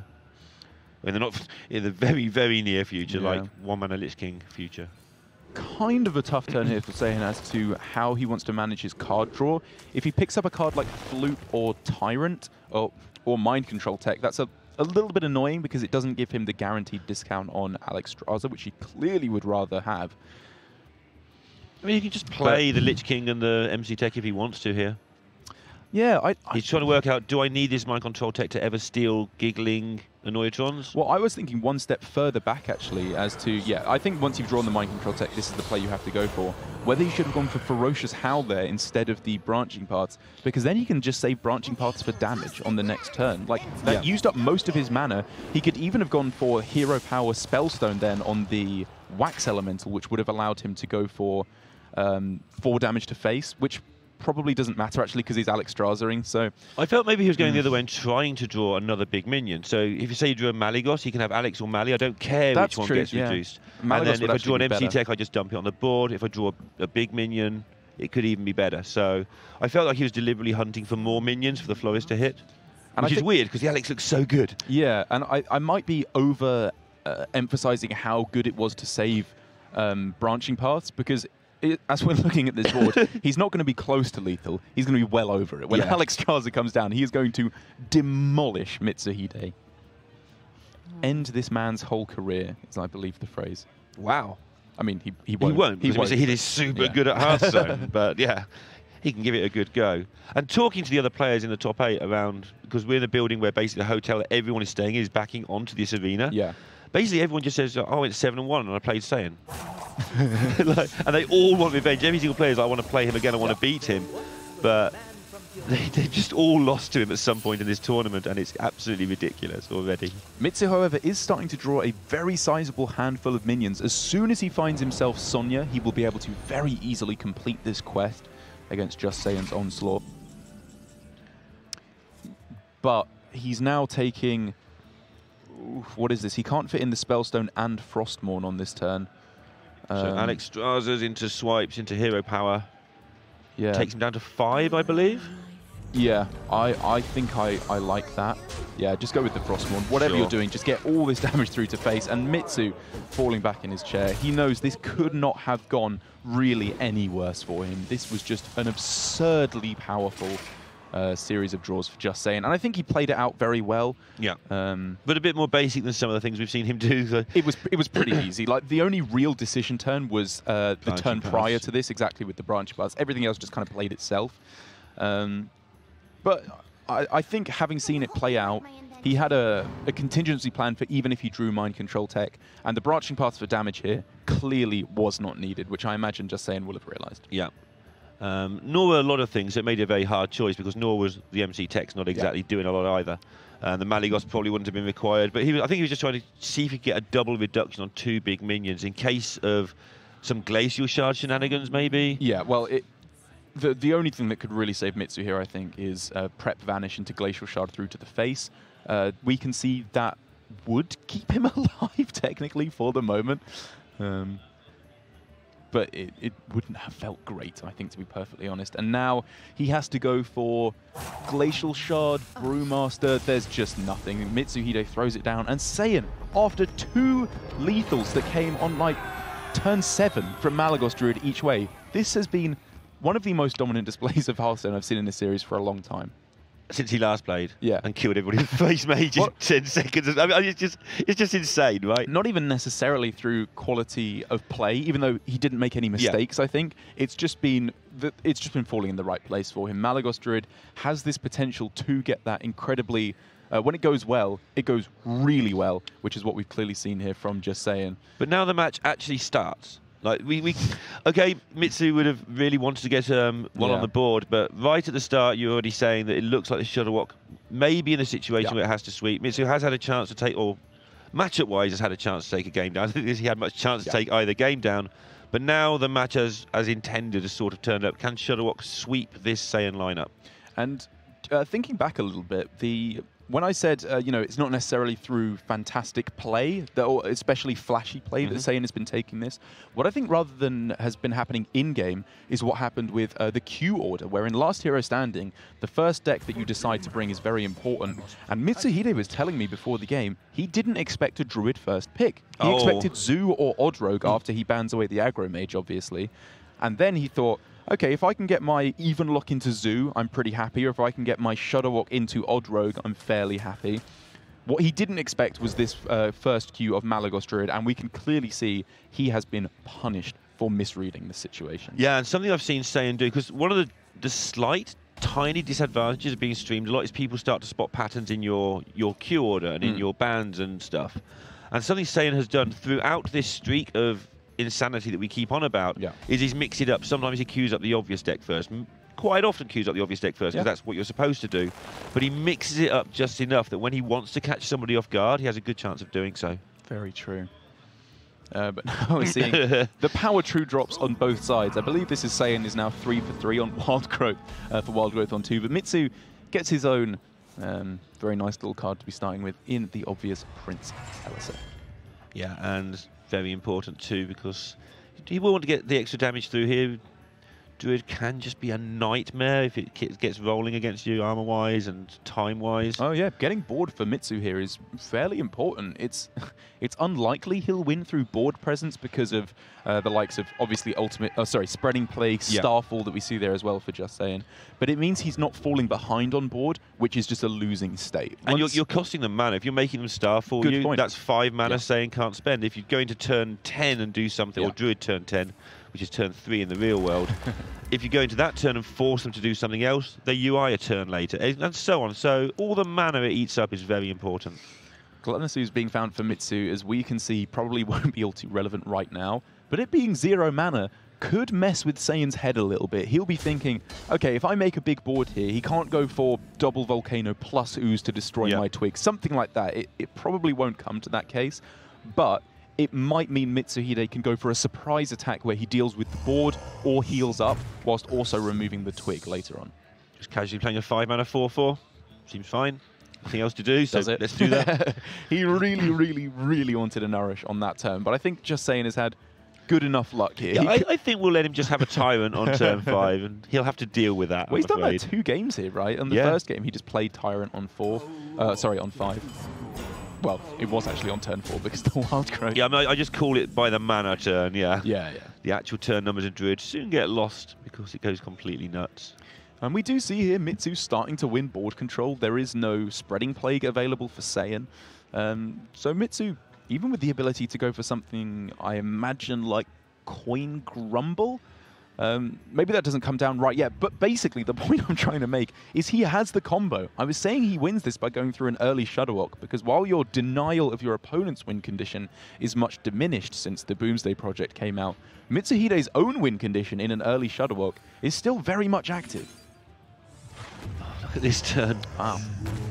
Just the world's sort of saddest star, but we had nothing else to do anyway that turn, so basically gets it for free as well because you're playing the Tyrant. Yeah, it's saying obviously there's no situation where I think it will be better than this and where I have the mana spare. It does deny Coin Grumble, as we were thinking of, which was a very real possibility for Mitsuhide. Obviously, you would like to bounce back your your Saronite Chain Gang and your Keleseth because they both have very powerful battle cries in this deck. Mitsu basically taking time to order. There's so many little things here, like when do I want to coin anyway? Yeah. You know, can I protect the Grumble if I want to? When do I play the Life Drinker if it's not now because it needs to be in there for part of your combo, etc., etc. Wow, we're seeing the Coin Grumble. The reason I was going to say why he wouldn't go for Coin Grumble is because he really wants to take that trade to take out the 2 health Tyrant. He does both here, however, excepting he's not going to get any value off the bouncing back and making it more likely that his Shudderwock goes off. But I guess in this game, Mitsuhide isn't really concerned with getting an extra Keleseth buff, because as it appears to me, his win condition is Shudderwock on turn 9, or perhaps turn 10. Yeah, he's certainly setting up for as early as possible, as early as realistic Shudderwock. Yeah. And this seems like a straightforward enough turn, but even then you've got the considerations. Do you want a hero power? Do you not? Tends to be a bit wobbly if you do so against Druid. Because those cards end up back in your hand and mess with your Shudderwock and all that. We all know this, but always worth reminding newer people because we don't see as much Shudderwock on stream as we used to. It's true. Especially in these tournaments, but outside of HGG where they're forced to play lots of classes. And if you're not playing or watching a lot of Shudderwock, it's stuff like this that you forget, which I also have to admit I had forgotten, which is that you always need to remember that Ooze is a battle cry. It goes into the Shudderwock pool, so even if Twig does come down at a later date, Mitsuhide is not throwing away the possibility to deal with it. He's getting a 4/4 on board and saying my Shudderwock will be leading me to a win condition, because there's obviously no way that Saiyan can play and break the Twig in between now and turn 9 or 10. Interesting how it's come around so that Shudderwock seems to be quite good again. I think it's carried Mitsu through a lot of this tournament from it's done well what he's been saying. And yet, we haven't seen anybody else playing it, hardly. We may have seen one. I mean, yeah, like you don't see it much on ladder because of the dominance of Quest Rogue, I think, mostly, which is such a miserable matchup. And also Death Rattle Hunter, which is around a fair bit, which is another matchup I really don't like from the Shudderwock side. And Last Hero Standing, it doesn't have... It's weird because it's a polarized deck to some degree, but it's not reliably polarized. The numbers aren't huge. It's not like it doesn't have 80-20s and 70-30s. So in Last Hero, you can't use it as a counter queue. You tend to go for something a bit more, with a bit more certainty about it. It's an Odd Warrior counter queue. Is the only real hard counter queue I think that it has. I'll agree with that, because all the other fantastic matchups like Control Mage, like who's playing Control Mage? And if you're going to do that, you might as well play Quest Rogue, is usually fair enough. Yeah, who is playing Control Mage? Well, he's playing both. Mitsuhide has gone for like a double or even triple counter control lineup with Token Druid, Shudderwock, and Quest Rogue. It's interesting. That is why he's in this spot here against Saiyan's Hit You lineup. Although he hasn't played the Hit You decks yet, this is the the obligatory druid pick with his aggro lineup. Yeah, and something that we kind of glossed over as we were talking about Mitsuhide's turns, because that has been the more interesting turns, I think it's fair to say here so far, was the Floop coming down for Saiyan onto a board that basically it just gets value traded against, because I guess he's thinking the Malagos win condition with the Floop just isn't going to get there. He needs to make sure he's not dying on board. It's an interesting play, to say the least. Also, it looks terrifyingly, but if somebody did that against me, I'd be like, what on earth is your hand? Why is your little brother playing on your account? Yeah, it's not a play you see often, except against the most aggressive of decks, and even then it's fairly rare. I suppose it's, like we said, it's unlikely he thinks that the Malagos Floop win condition is realistic. Also, he needs hand space, and there was no guarantee he'd be able to play the cards he just drew off the top. He wants to set up for an ultimate infestation. Even then, I mean, I defer to Just Saying. He's so good that I will say this is probably the right play just because he made it. He also knows he doesn't have much time. Because Mitsu played the Ooze, there's a very strong read that Shudderwock's already in hand. Because you were talking about the battle cry at the time, Mitsu probably wouldn't risk that unless he had the Shudderwock already, just because he could deal with a twig to delay the game longer to get to his Shudderwock. Yeah. So maybe Saiyin's okay.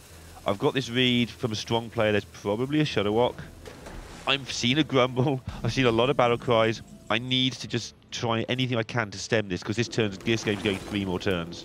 And finally, after a game where Saiyan has done, to be honest, a whole lot of nothing, the ultimate infestation comes down, ready to start giving him a hand that actually does something once again. And he gets a pretty respectable hand. We've got the Malagos with a Moonfire to maybe start doing a little bit of extra damage. Malfurion to push a bit of extra to face. It looks to me now like, in terms of minion damage, Saiyan can survive for the moment. Yeah, I mean, I'm counting lethals as we speak. There's so much damage available for Mitsu with this Earthshot. There's 13 damage to face available right now. Obviously, that's not lethal through 22. That's not quite how things add up. Yeah. But already you're saying he's got time, and you're right, he has. But that time is incredibly limited. Yeah. Whatever he's going to do, he's going to have to do it very quickly. And to be honest, what Just Saying can do is starting to look quite limited. He knows full well that the Ooze battle cry is stored safely within Shudderwock, so Twig is unlikely to work. He doesn't have Floop anymore, so Malagos into next turn Floop, Swipe, Moonfire is not a lethal condition. It's going to have to be, I suppose, winning a big board through Spreading Plague to try and get there, surprise Alex Straza, and there's no Healing Rain in response. Or more likely, just praying that the Shudderwock is in fact not there, and he can win a great deal later in the game. Yeah, I think the Floop play, the more I look at it, the more he realised he's never using Floop for anything other than, he hasn't got the time for Floop to do anything in this match. Hex coming down here just for Mitsuhide to try and give himself still the win condition of dominating the board here, because he doesn't want a 5-5 trading in. Does obviously leave him more vulnerable to Malagos on this turn from Saiyan. Just plop a Malagos onto the board, you're saying? Or Yeah. I think it's a very real consideration for Saiyan. If he thinks he can survive the turn, then he will be going for any way to try and stick this Malagos and get damage through to face. If you extend that further, because he used a Hex there very liberally, you maybe assume he has the second one. That's what I was thinking. I think Saiyan's very scared of this second Hex, but sometimes you just got to do something and hope your read is bad. And we can see that the Earthshock is there for Mitsu, so he does have an answer, kind of, to Malagos, at least to the spell damage bit. And the Floop's been played, so that's what you need. The spell damage is basically all accounted for then for Mitsuhide. I mean, and in some scenarios, he just kills Saiyan anyway. There's a lot of damage coming through here. So Saiyan's going to have to empty out all kinds of win condition cards here just to not die. But even then, it's going to kill that chain gang. This is just... Oh, that hurts. 9 damage. Oof. It's such a desperate play, though, isn't it? Because just a Lightning Storm, I think, pretty much always guarantees a clear here. What was that? 6-10? Yeah, so Lightning Storm is a full board clear every time if Mitsuhide wants it. It's so likely that this Malagos dies here for Just Saying, but it's his only real chance considering how behind he is here. This just has to stick on the board. Oh, is there just lethal? I think Earthshock the Naught one, hit your opponent for 10, play Shudderwock, and there's a life drink in the pool. That is just lethal. Yeah, you're correct. 10, 13. Yeah, it's lethal just available for Mitsuhide right now. I agree. Whoa! I think he might be tunnel visioning. We see this so often from players. Yeah, it's with so these obvious to us. combo I'm control double checking decks. my own math, but there's definitely a life drink in the pool. There's He's definitely a got life 10 drink there. I'm in not there. misreading numbers. I've got my glasses on. 6, 10, plus the 3. Yeah, I think. But that's he's just got so lethal. much in his mind. Because he's assigned that Yeah. Earth Shock mentally to the Malygos. Oh no, wait. He's got it. He's got seen it. Okay. And now Sayan's just going to... Watch Sayan's face here. He has this little shrug that he does where he's Cool. like, well, why did you just take so long to do that? Yeah. I've seen it multiple times. It's not quite the one I was expecting, but he's like, okay, sure, you got me. Yeah, and that I'm glad we saw that from Mitsu, because he is one of the very few players that we've seen on stream, at least, that has brought Shadowwalk Shaman to this tournament. And it would be not something I would like to see from a player of Mitsuhide's caliber to be missing lethal right at the end there, but thankfully he got it in there. I think he was tunneling that Earth Shock was assigned to Malygos. I agree. So I agree. in his mind, sometimes you just don't see that card once Yeah. you've assigned it a job, and then he just realized, oh, why don't I just kill my opponent? And you know, we need to talk about mislethals. It's not like if he misses it, he loses the game. Yeah, he wins the game. It was basically a one game anyway, no matter what line he took, which is, you know, it's not great because you want to win right away. It's but something it's that's still a fine overlooked too play. often in Hearthstone. Yeah. Like you, instead of killing your opponent, you kill all of their minions, Yeah. and you miss a slight lethal. And next turn they have no cards in hand, and they're on 1, and you have 7 minions, and people go, "Oh no, miss lethal." Yeah, sure, go for it. Enjoy yourselves. So now Sayan's only non-aggressive deck, although I suppose the way we've seen that, you could consider Malygos Druid Yeah. just a straight-up aggro deck. He's got Zoo and Odd Rogue left, the aggro decks left against the Shadowwalk Shaman, which are far from bad matchups, I would say, for Saiyan. The aggro decks can do a pretty good job against Shadowwalk, but they are far from unwinnable for Mitsuhide. There is all the tools that you need potentially in a Shadowwalk Shaman to deal with Zoo and Odd Rogue. They just have to come in the right order. Yeah, and Saiyan has 2 goes at it is Yeah. the key here. If he loses the next one, then things get really tasty, but he does have 2 attempts at winning this match, so still in a very strong position. But Mitsu, we've seen him on stream play Shadowwalk 4 times, and he's won 4 times. If he can turn that into 6, then he's good semi-finals here at Oslo. So going with the Zoo first. I suppose for Saiyan, actually, the queue order really doesn't matter anymore because he just has to win with one of his 2 decks against the Shadowwalk Shaman available left to Mitsuhide. Yeah, the ladder's finished, so he's not in a hurry to get back there. Cue the quicker one first. Good point, good point. Zoo hands always look a combination of quite good and vaguely mediocre. Like, they always look, oh, this is okay. Zoo hands, apart from the stupid Happy Ghoul starts that you occasionally get, they always look kind of, all the minions look kind of the same. So you never have a bad hand, you never have a good hand, and that is the consistency of Zoo in LHS, I think. Interesting to see a Fungal Mancer mulligan away there. In a lot of the aggro decks, obviously most of which run Fungal Mancer now, you see that being kept against these slower control decks because it's a way to really ramp up your damage big time. But Zoo is not like Odd Paladin, where until turn 5, you only really have, you know, 5, maybe 6 damage on board if you're lucky. This, on like turn 2, will already have an absurd amount of damage on board. Fungal Mancer isn't really needed, I think, It's to also a get little the bit damage ropey there. against the specific removal that Shaman has. That's Hex true. and Volcano Yeah. still tear through it, whereas if you're playing against something with sort of smaller removal, which most decks have these days, actually the Fungal Mancer just gets them out of range of, say, a Hellfire. Good point. Saiyan's first big decision now with this doubling imp. Yeah, how does he want to play around removal in this game? What's his game plan? Does he want to just quote unquote bait it out first with the doubling imp to then develop with what? Right, that's what I think exactly what Yeah. he was going to do it, and I think he got to the exact point you just got to. He's like, yeah, bait out the Lightning Storm, and I'll redevelop with my Librarian. Yeah. Oh. It's So not great. He had to go this way, but he picked up a 1-drop from the Librarian, so all is well in Saiyan land.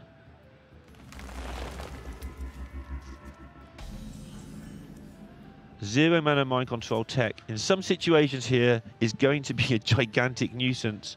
Not having any 3 health minions is a big problem for Saiyan here too. Yeah. Just walking straight into any lightning storms could be terrifying. He also really doesn't want to go above the 3 minion threshold until he's quite firmly in the lead, I think. Or if he wants to go to 6 minions and then just say, Yes. I Yeah, don't yeah. care if you mind Yeah. control tech one of these because I'm going to kill you. He wants to either be winning the game the turn after he plays into MCT or in a pretty much unlosable situation. Interesting decision here for Mitsuhide. He's got 3 strong choices. He can Lightning Storm. Yeah. He can Lightning Storm and play a 0 mana MC Tech just to occupy board. Or he true. can just drop the Chain Gang and go, meh. your minions are too puny. Yeah. Oh man, the 0 mana MCT for Mitsu is so nice because it messes up again with Just Saiyin's maths here. He is unable to think, okay, he can't MCT and clear my board. He has to choose one or the other. So if he does mind control tech, I push like 8 damage to face. Whereas the 1-2 punch for Mitsu of mind control tech into Lightning Storm could just be so good. And I do favor the chain gang here because even if you're met with Coin Fungalmancer, which is probably what we're going to be seeing here yet from Just Saying, you still have the follow-up of Lightning Storm. And this is why we believe he probably didn't keep it in his opener, because these sort of situations turn up. He is going to have to high roll on the 4-3. Yeah, it is good for him, and I think we very possibly see the Volcano instead. Oh, it's a close one. If the 4-3 survives, it's really, really bad for you. But on turn 5, he knows that there's the potential for bigger minions to come down, like the Dreadlord that we see in Saiyin's deck. And there's likely many more 3 or higher health minions coming down on the following turns, with Chain Gangs, Fungal Enchanters, and all that goodness. Yeah, I think he's already thinking, what's my reload next turn? How often do I get to use my Hex on a Dreadlord or something? And how often do I have another wide board to contend with? That's true. Because you can't Lightning Storm into Hex, into Volcano, but you can Volcano into Lightning Storm. You can do it the other way around, depending what minions you think he's going to play into you. So if you do go for Volcano and they make one big minion, you very happily Hex it away, I think. And if they make some small ones, you probably take a Lightning Storm. A bit of a messy-looking Lightning Storm and see what happens. I think Mitsu's gone through the same thought process as us. It feels a little bit like overkill, but you're unlikely, if you are winning the board, to be facing a board bigger than that from your opponent for a fair while. And plopping down the 0 mana MC Tech means that if your Lightning Storm goes a bit wobbly, you've got a minion to pick up the pieces. And Saiyan has quite clearly been demonstrating that he's playing around Mind Control Tech. Trading away the Flame Imp on turn 4, put him back down to 3 minions. He didn't play Doubling Imp on turn 3 to play around Lightning Storm and MCT. So I like here for Mitsu realizing a 0 mana 3/3 is probably better. Yeah, it's always an interesting standoff, not so much in Shudderwock, but in decks that play MC Tech as their only sort of removal, because the second you play it, your opponent can then go wide. Yeah. But Mitsu has the backup of Lightning Storms and stuff, so there's no such consideration here. And the follow-up now doesn't have to be Lightning Storm. If you're really, really afraid of the Light Warden, then that's a consideration. But I don't think you do have to be that scared at the moment. I think I prefer the Sandbinder here because the 3/3 already just trades so favorably against the Saronite Chain Gang from Just Saiyan. And Saiyan has done -1 damage so far, if you allow for the Healing Rain in hand. Got a long way to go, but Zoo is pretty tenacious. That was the worst maths I've ever heard in my life. He's done -1 damage. He can't heal up to 31. Oh, okay, well, you know, he's done 0 damage then. So Just Saying is healed his opponent for 1 this game. Yes, he has. Right, brilliant. They call it heal Zoo for a reason. Exactly, thank you. See? I'm always right even when I'm wrong. Yeah, whatever. Mainly because you bail me out most of the time. And Saiyan here relying on the Chain Gang to protect his juicier minions against the Sandbinder and not opting to go for Soulfire, which clearly indicates I think a focus on the short term rather than the long term, which is far to say it's not to say it's an oversight. This is thinking, I want to play aggressive, I want to close out the game as soon as possible because things are starting to get a little bit scary. Yeah, several reasons for that. He's also seen the Volcano, so you want to get into the slot before the second one is drawn if it hasn't been already. Yeah. And also, like you say, it's getting scary. You might just be approaching the Shudderwock danger zone. And that's not a nice place to be caught. So finally now for Mitsu feeling the old Lightning Storm is worth it. If he's not going for a totem first, it clearly indicates he's got the rest of his mana spent, I guess in his mind through Glacial Shard, Manatide? Yeah, Manatide, Glacial Shard. So freeze the thing that survives if anything does. But then Glacial Shard, and then you play Manatide and draw some bits. I mean, in the best case scenario, he can just clear off the board anyway. Yeah, I think I like this more. This keeps your 2/3 alive. And if you were going for Manatide Totem instead of the Hex with the Glacial Shard, the Shard died anyway unless you rolled a 3 on both the Chain Gang and the Despicable Dreadlord. You couldn't trade through very easily. Suddenly, Derek's intake of breath, you hear it quite often when this happens. Leroy Soulfire is a lot of damage. One more board from Saiyan, There's no removal from Mitsu. He's going to have to probably Healing Rain, and that's just going to slow his development down a huge amount. And this is probably Saiyan's final hurrah in this game to get him through to the semi-finals, the top 4 of this tournament at HCT Oslo. Yeah, he'll get to play Kallax if he does that. Kallax wants to go at revenge. He was 2-0 up, and Saiyan reverse swept him with Odd Rogue, and Kallax had 2 favourable matchups in that. And he just shrugged and said, I played Saiyan. Same as everybody else in the top 8, pretty much. But he's not there yet. Mitsu is feeling the pinch. He's realising that he's really got to heal here. But what do you do with 3 mana if you heal here? The rest of your turn is double shard. Gubbins. It's not that bad. You double shard the 3 drops. Yeah. And then you Healing Rain and take out one of the doubling imps. Sure. You always survive that turn. That's not the consideration. It's just whether you can regain board control after. And does he actually have to omit the heal on this turn? He doesn't have to. Maybe he just goes Glacial Shard, Mana Tide Totem, and then... Oh, do you play the second shard or Hero Power? That's kind of close. I think you probably play the shard. So you have to play around Leroy.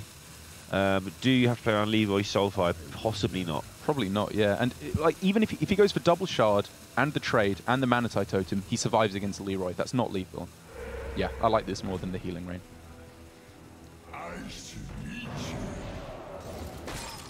He's just praying here that he's not dead, I suppose. Yeah, he's not dead to many things here. Some combination of Solariums and Soulfire gambles that are never going to happen. He'd be dead too, but Dreadlord's an amazing pickup though for Saiyan, because this was Mitsu's attempt to get the board back, and the Dreadlord says so no. Nuts. And so good. Soul Infusion with Leroy as your left-hand minion is also an entertaining prospect here. He may just play this here to set that up for later. He needs to think about Soulfire discarding. If he goes for the buff on Leroy, that's 12 damage to face he can push rather than 10. It's not lethal as it currently stands, but Mitsu wincing there. This is clearly what he didn't want to see, and Just Saiyan is going for the throat. Yeah, and it was a bit of an ironic sort of shake there from Mitsu. That's why he didn't want to go for the Glacial Shards. They thought, well, if you've seen one, what's the odds? Yeah. And the odds are he's got it. It turned out. Yep, he does indeed. So Mitsu needs to go for, I suppose, Saronite Chain Gang Healing Rain. Doesn't feel amazing. Maybe he thinks he's in such a bad spot that he has to go for Farsight into Volcano. He's got to work out what he thinks he can beat. Like he's well aware that something's going on in Saiyan's hand because there's those 3 cards sitting there. Yeah. He may not think he can ever beat Leroy Soulfire, so he'll probably leave himself dead to that. Yeah, fair. And he's got to work out what's a good play here. Well, if he does get Volcano off of this, it's a perfect board clear. And he has to pretty much hit it exactly. He does not find it, though. So the play this turn can't even be Healing Rain into Saronite anymore. And Healing Rain, if you're wondering like why doesn't he just play the Healing Rain and not die, because it does nothing and that board's there next turn to do it all again anyway. But if he can survive a turn, then go Volcano next turn, that's good enough. I think he has to go Healing Rain, Life Drink, Hero Power here, just to try and stay alive. Yeah, you need the Life Drink on there to take some more of that damage off the board next turn if you're going to do the Volcano. But actually goes for a Totem, trying to just get a taunt, basically, I guess. Yeah. Doesn't hit it. So now 28 health available for Mitsu, drawing another card to try and get himself up to... Oof. To try and get himself to the Volcano, but another Soulfire picked up for Saiyan. But he could just Leroy here. This is now it's not lethal. 10 down to 18, 16. This is potentially lethal. If he wants to go for it, if he doesn't discard the Soulfire. He has lethal against 28 damage, and Just Saiyan has done it. I didn't think he would go for it, but he might as well in case there's a second Healing Rain. Exact lethal. Exactly. This is absolutely insane. A beautiful play from Just Saiyan as well. Buffing up the Leroy, keeping the Soulfire because he didn't play it earlier against the Sandbinder, setting up maybe not this exact scenario, but the ability to burst down for lethal. And that means Just Saiyan is still on a pretty good hot streak here, advancing through to the semi-finals of Oslo. Yeah, when he beat Hunter Ace in Montreal, Fino was like, well, now you've got the power, you'll just beat him. Then he beat Fino in the final. He's like, I told you, you have the power.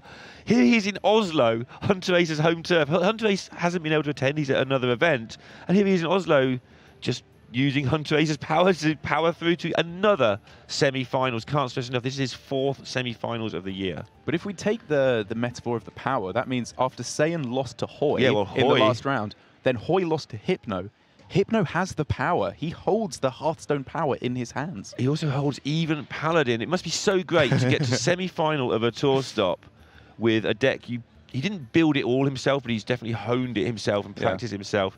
And we're going to get to see some of that Hypno match later against Zuhex. So we're going to have one of the players that you may not be so aware about in that final playing against Saiyan or Kallax. Yeah, so should we take a look at the bracket now to run through who our semi-finalists are here at HCT Oslo? We have, fairly unsurprisingly, just saying right there up at the top, up against Kallax. In his third semi-final of the year. Let's not forget that. A very, very impressive result from Kallax, and I expect to see maybe the upset where he can take down Just Saiyan. But then in the bottom half, definitely the less well-known, but I would argue definitely not any less prestigious in Zuhex up against Hypno. We have seen Zuhex's good ladder results. I believe he was the anchor, actually, for HGG for... well, maybe not quite, but he's been putting up a lot of points, and Hypno, we know from the Swiss HGG team as well.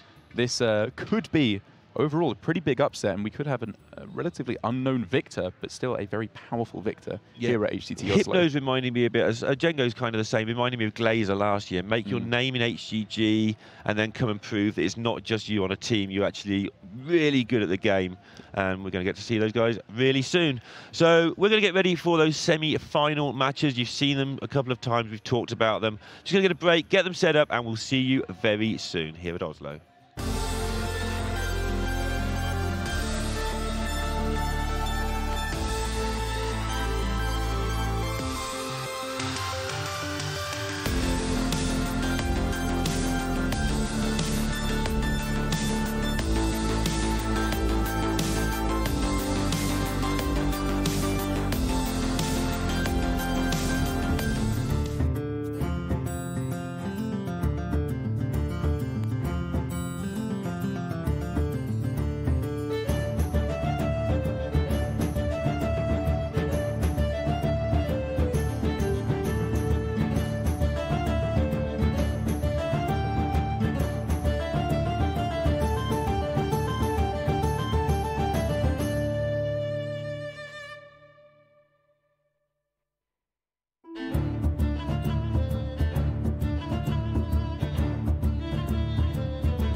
And hello and welcome back to the first semi-final here at HCT Oslo. Hello Darok, how are you doing? I'm doing very well. Very excited to get down to crunch time, as all of these players now are guaranteed at least 4th place here at HCT Oslo, which when you look at the field of players who came here at the start, it's just a monumental performance, especially for a couple of the players that we have here in our first semi-final match, which is going to be Zuhex up against Hypno, who I believe, while we've seen good performances from them on Ladder and HGG, the Hearthstone Global Games, in terms of the Torsop so far, they're definitely yet to prove themselves. Yeah, and this is going to be their really new big break, basically proving it. We saw Zuhex earlier in the quarterfinals and showing how he can basically maneuver any deck at a really high level. And then we have Hypno.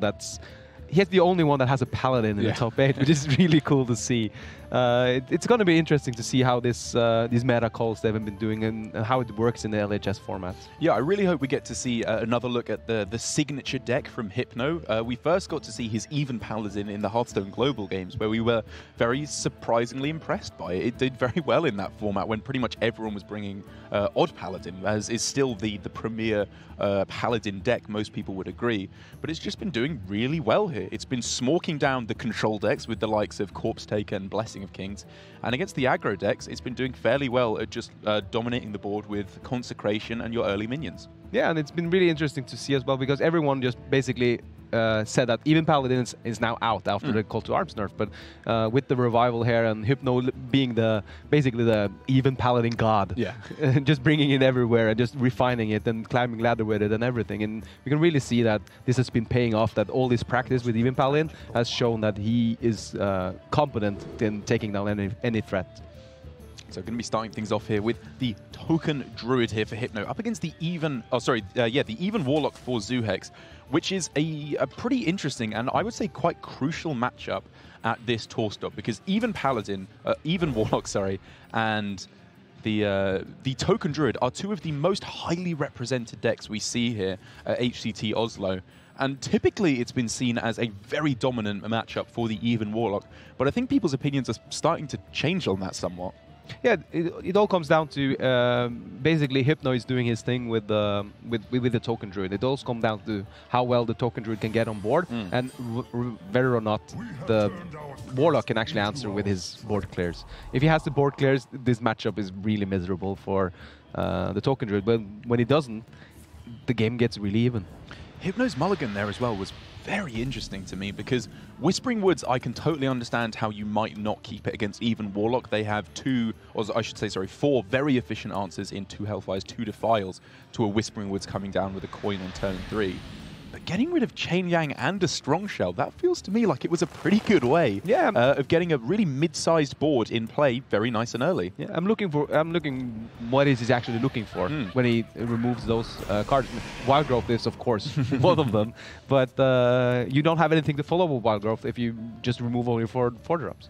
And we see while he was clearly not all too willing to go for the Whispering Woods on 4 or turn 3 even, because he threw it away on the mulligan, now that he's got it, the upside for if this does stick is so massive, and it denies a Mountain Giant or a Twilight Drake coming down on turn 4 here, that I think it's definitely worth going for here for Hypno.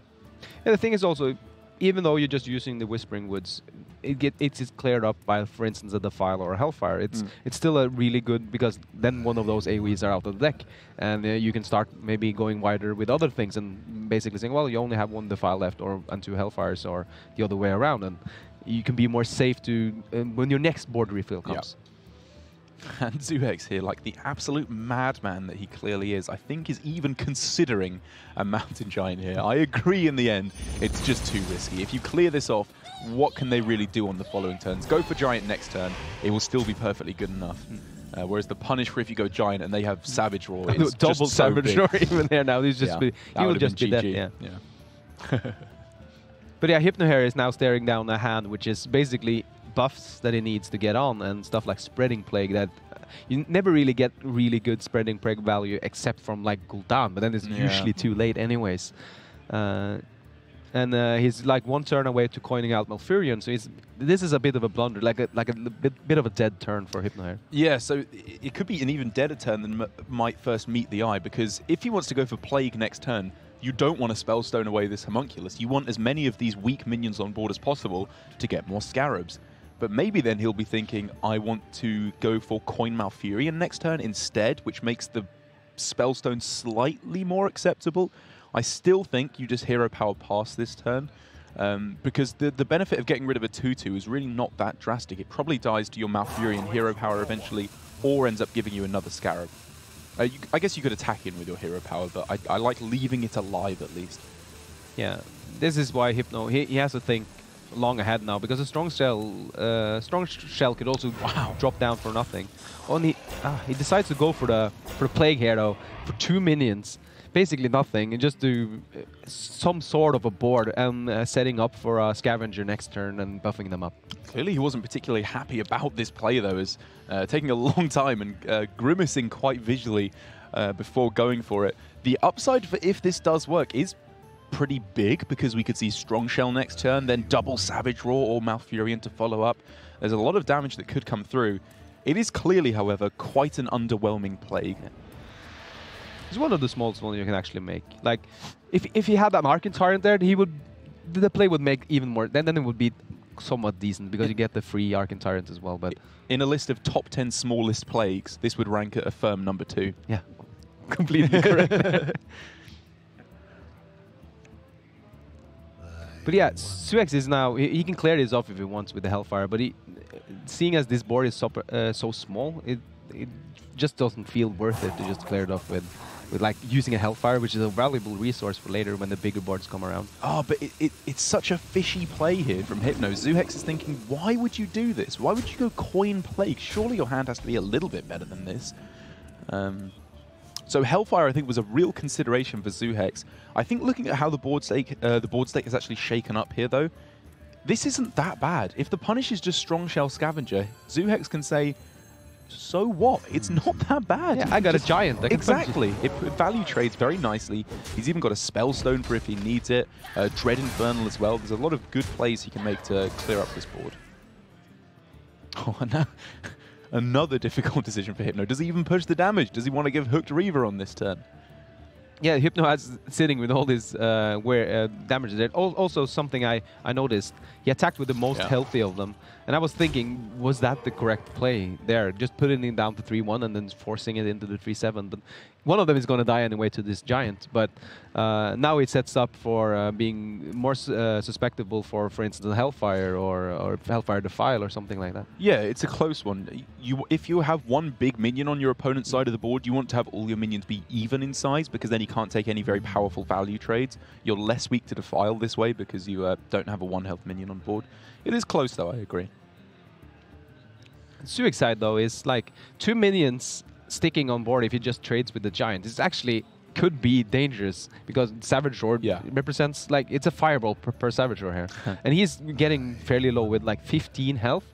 Like, he likes to be there because that's the Warlock's sweet spot for Hooked Reavers and everything, but it's still a dangerous spot to be in versus a Token Druid with some minions on board. Therefore, I anticipate, as we're seeing here from Zuhex, he agrees that he's in a pretty dire spot, so he needs to start pulling his health total back up, goes for the Spellstone, because, I mean, what are you likely to face that's bigger than that against the Token Druid? It's all very small tokens, it's the name of the deck, which means Hypno now is forced to go for Malfurion on this turn for what? Spiders is met with Hellfire, but that does weaken up the Giant, so it dies to Spellstone. Well, the Giant almost died to Spellstone anyway with the swipe. Good point. Yeah. So going also for the taunts, it also dies to the Spellstones. The thing, like, before the Token Druids, when you just run the Violet Teacher package, Spiders was usually a really good play, because you can buff them up and they were really good to trading into big stuff. But now with Scavengers in the mix, having the taunts has a lot of value. But he chose the Spiders just to challenge this Giant straight on board. And the potential upside is you clear off this Giant, and yeah, now that looking at it, I guess it does work out a bit better because you're at such a high health total. And even if they do go for Hellfire, it means they're not playing Twilight Drake, they're not playing Shroom Brewer, or even just a 4/4 Hooked Reaver. They can't play any of their good cards. Yeah, you can play a Beetle. And that's nice job. Yeah. So Hypno here is like buying some time, basically. He needs to draw his more powerful cards. He needs to draw a UI to just refill his hands, so he can build up a good board. This is coming down to maybe a UI draw, or actually, now that I'm looking at it, I guess just if there's no second Defile, just a Giggling Inventor draw. If he goes for clearing up on this turn with like Spellstone Swipe or whatever and Hero Power, and then next turn he goes Giggling Soul of the Forest, Double Savage Roar probably wins him the game from there. It's a lot of damage that is difficult to remove because of the Divine Shields and the Treants as well. Yeah, same with if you're also considering going Whispering Woods there. It doesn't give the full value of it, but it gives a decent board. And it's not bad. And seeing if you just have the Wisp on board and nothing else on board, it's really hard to clear with only the File, because you need the second health from something. Zuhex here saying, though, he is so attached to these two Hellfires in hand, does not want to give them away, that he is willing to just go for the Giant and value trade against the Silent Spider. This is a miserable turn from Zuhex. But if he was to go for the Hellfire on that turn and he's met with Whispering Woods, Soul of the Forest, he probably just loses then. Yeah, but now he has now he has a double Hellfire though to just clear it off afterwards. If he was met with Whispering Woods, Soul of the Forest, though, he'd be able to go Dread Infernal into trade away 2 of them. He'd be left with 3 minions on board, 3 Treants on board. Yeah, double Savage Roar kills you. Yeah. It's you close. remember Treants and Savage Roar, yeah. But then he doesn't know that there's double Savage Roar. Of course. There. It was a really close turn there from Zuhex. He is still quite far ahead on board. After the Spider goes into the Giant, I suppose it starts to fall back a little bit, and Hypno here clearly has the ability to clear things off. Yeah, with the Spellstone and just the hero power, he can clear the whole board if he wants. He would have been able to clear off anyway, though, with the other play, and Zuhex would have had 1 less Hellfire. So I suppose with how this the hand looks from Hypno, this was a good read from Zuhex.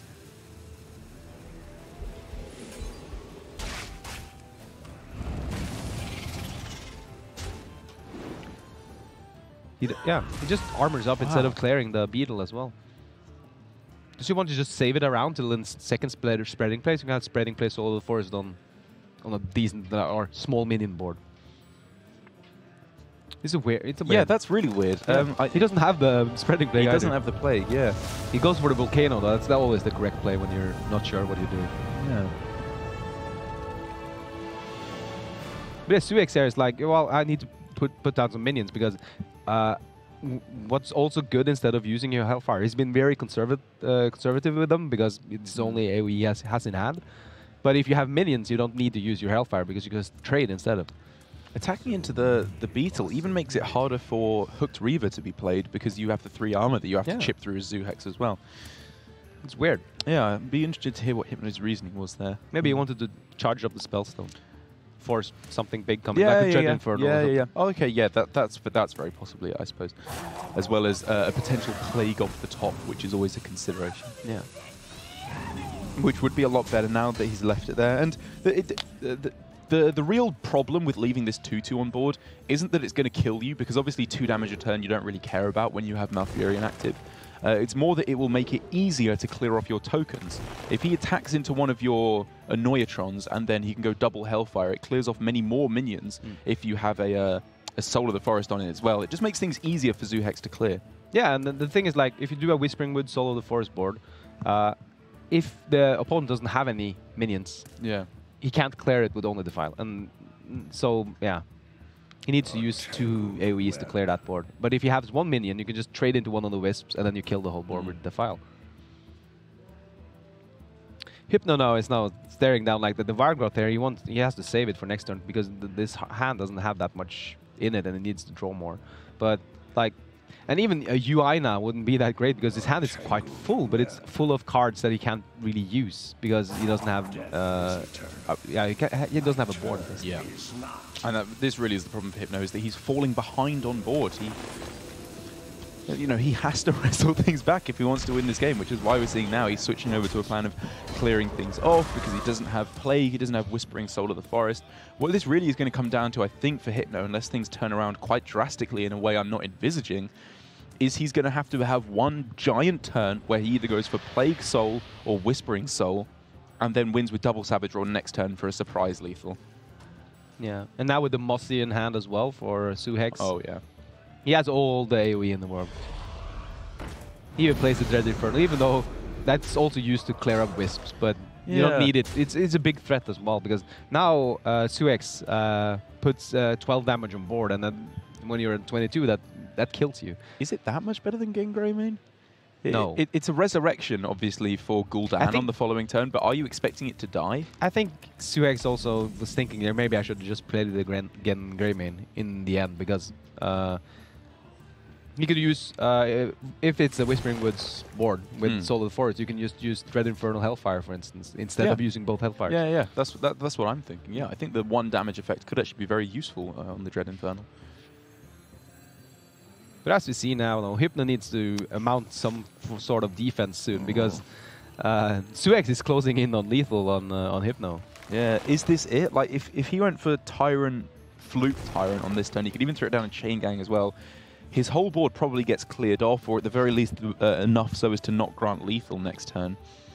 He really wants to save these Tyrants to go Plague, Tyrant, Soul of the Forest, which is why he's drawing so heavily on this turn, whilst ignoring board development.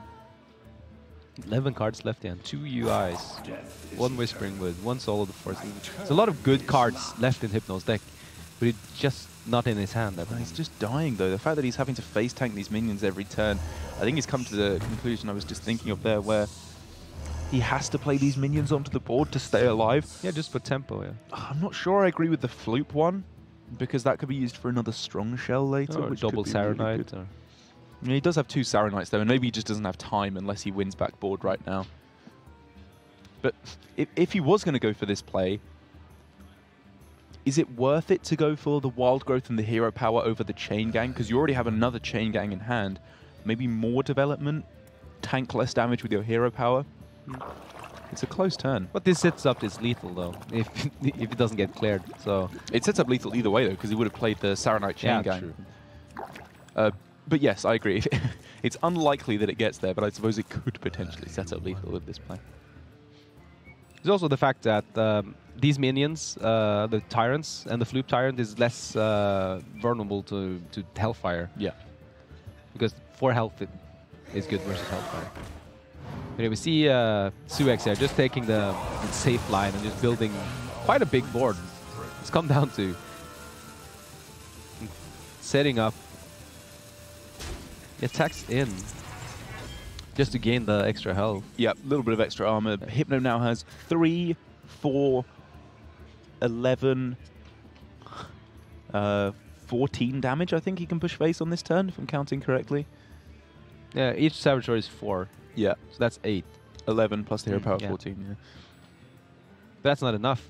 It is not enough, I agree, and therefore you probably don't go for that play, because, again, Hypno needs to make a big board, but he has not found the second Plague or the second Whispering Woods. This is the downside of using them so aggressively early on, just to try and scramble for some kind of a board presence. And Suex, on the other hand, put up a board now that with the double Hellfire would kill Hypno, so he's have a counter return, and he also traded that Scarab as well, I think, because trading in the Tyrant and then using a Spreading Plague on 4 minions with the Soul of the Forest would be quite devastating for Suex. Death is eternal.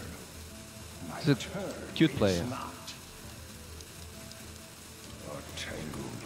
Hypno is wondering how he should get through this, and it's not the easiest thing in the world to figure out how you should play the next few turns when the cards doesn't line up the way you want. Yeah. Yeah, Hypno realizing it's not going to get much better. Even if he was to find Plague into Soul of the Forest now, it would probably just be trade, Hellfire to clear off everything. He's going for it immediately to try and stick a board here. Yeah, because any with double Savage or any board of like 2-3 minions would probably kill the opponent. So it's still just so unlikely to work. There's so many answers that Zoohex could have. Yeah, the Muzzy Horror here isn't horrible. It's actually quite good. It's actually pretty good. Yeah. It doesn't damage your own minions. Yeah, it puts a 2/7 in the way, which is perfect at trading off small stuff. I think Mossy Horror is more valuable at this moment because has he played both? He hasn't played any paths. He's played 1 branching. He's played 1 branching. Okay, because I was going to say against the Spreading Plague, you kind of like if he goes Spreading Plague, branching path. Sorry, Spreading Plague, Soul of the Forest. That's kind of how you lose. But if he goes Spreading Plague, Soul of the Forest, he can't buff it up with branching paths on the same turn. So it will be vulnerable to Mossy. You can Mossy Hellfire, yeah. Perfect. I think Mossy is a little bit too valuable because that kind of closes out the one way that you maybe lose this. Suex is wondering if he's going to use his second Hellfire here then. Because he wants to clear off as most of the board as possible. For 3 minions is dangerous. He plays the Lich King instead, which is also it's a big, beefy, scary minion, and it means he knows that with one Savage Roar you need to have 2 of these treants going in there. The swipe pickup double Savage Roar swipe means that your hero power and the swipe can take that out. They go down to 20, so it's 2 damage off lethal, I believe, on this turn, which is impressively close. And maybe that is Hypno's best shot to win this game. You get them down to 2 health, and then you UI them next turn to win the game. But how is your health though? Oh, that's true. That's true. You yourself. I think you're fine. You're okay for the moment if you do that. Oh no, you'd have to tank it. Yeah, and you die to Hellfire. Ah, okay. So if you don't, if you had more if you had more health, that would be a really good play. Just setting it up. But currently now you're dead to Hellfire, and the Warlock has drawn a lot of cards, and most likely has something similar from damage from hand. And he got a Lich King card, which can be Death and Decay, Death Coil, or the Frostmourne, as we see here. It can also be lethal. He's going. I agree. You have to use some kind of Savage Roar on this turn. I think he came to the same conclusion as us and has quickly found a middle ground. Where he can push enough damage from where he's sat, at least, to try and close out the game. This push is.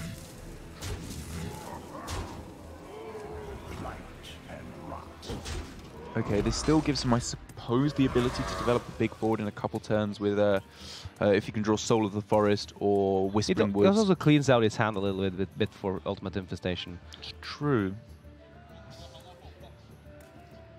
It's very far from perfect, though. I wonder if playing the second Savage Roar just to set up for lethal on that turn, it's just so unlikely to work. Like when your opponent has a full hand, what are the odds that they can't heal for 3 health or 4 health? Sorry. Yeah.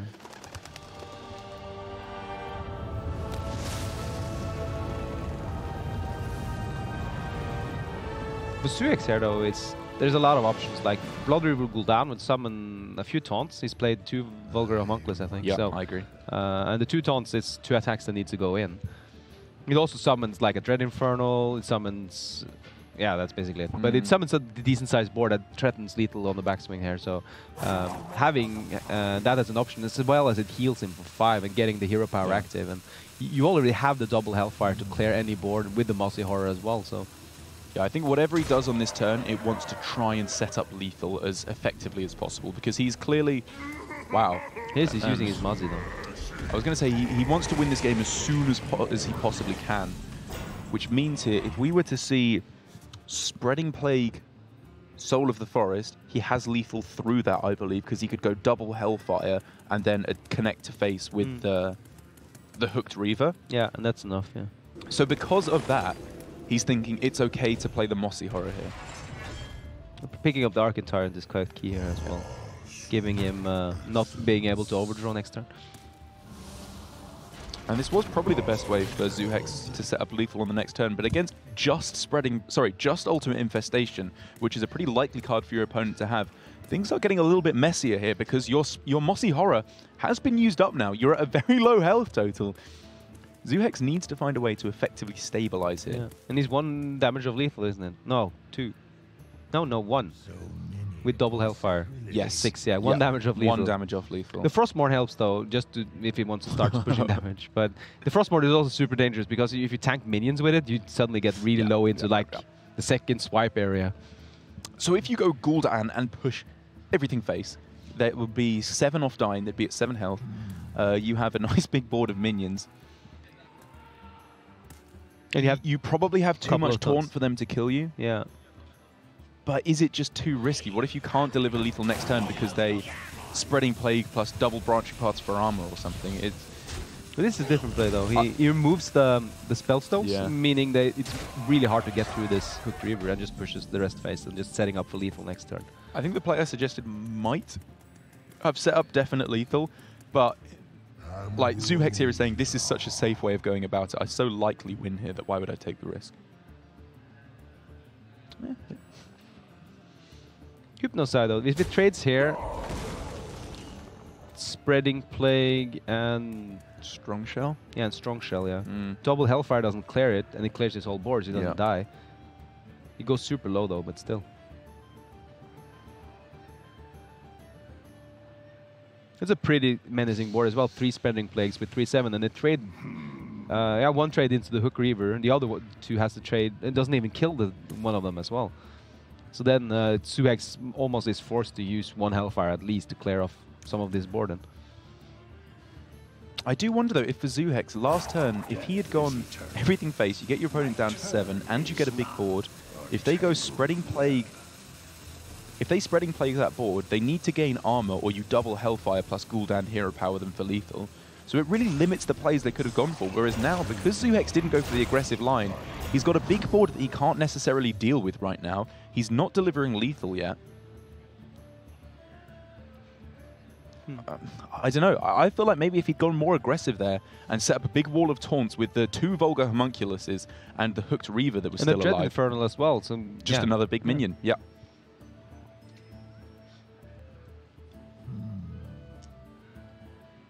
Yeah, we see though, he's trying to figure out how he can get through and push like last 9 damage without stuff dying. But if you double Hellfire, so he doesn't even clear the 3/7s, he needs something else. Yeah.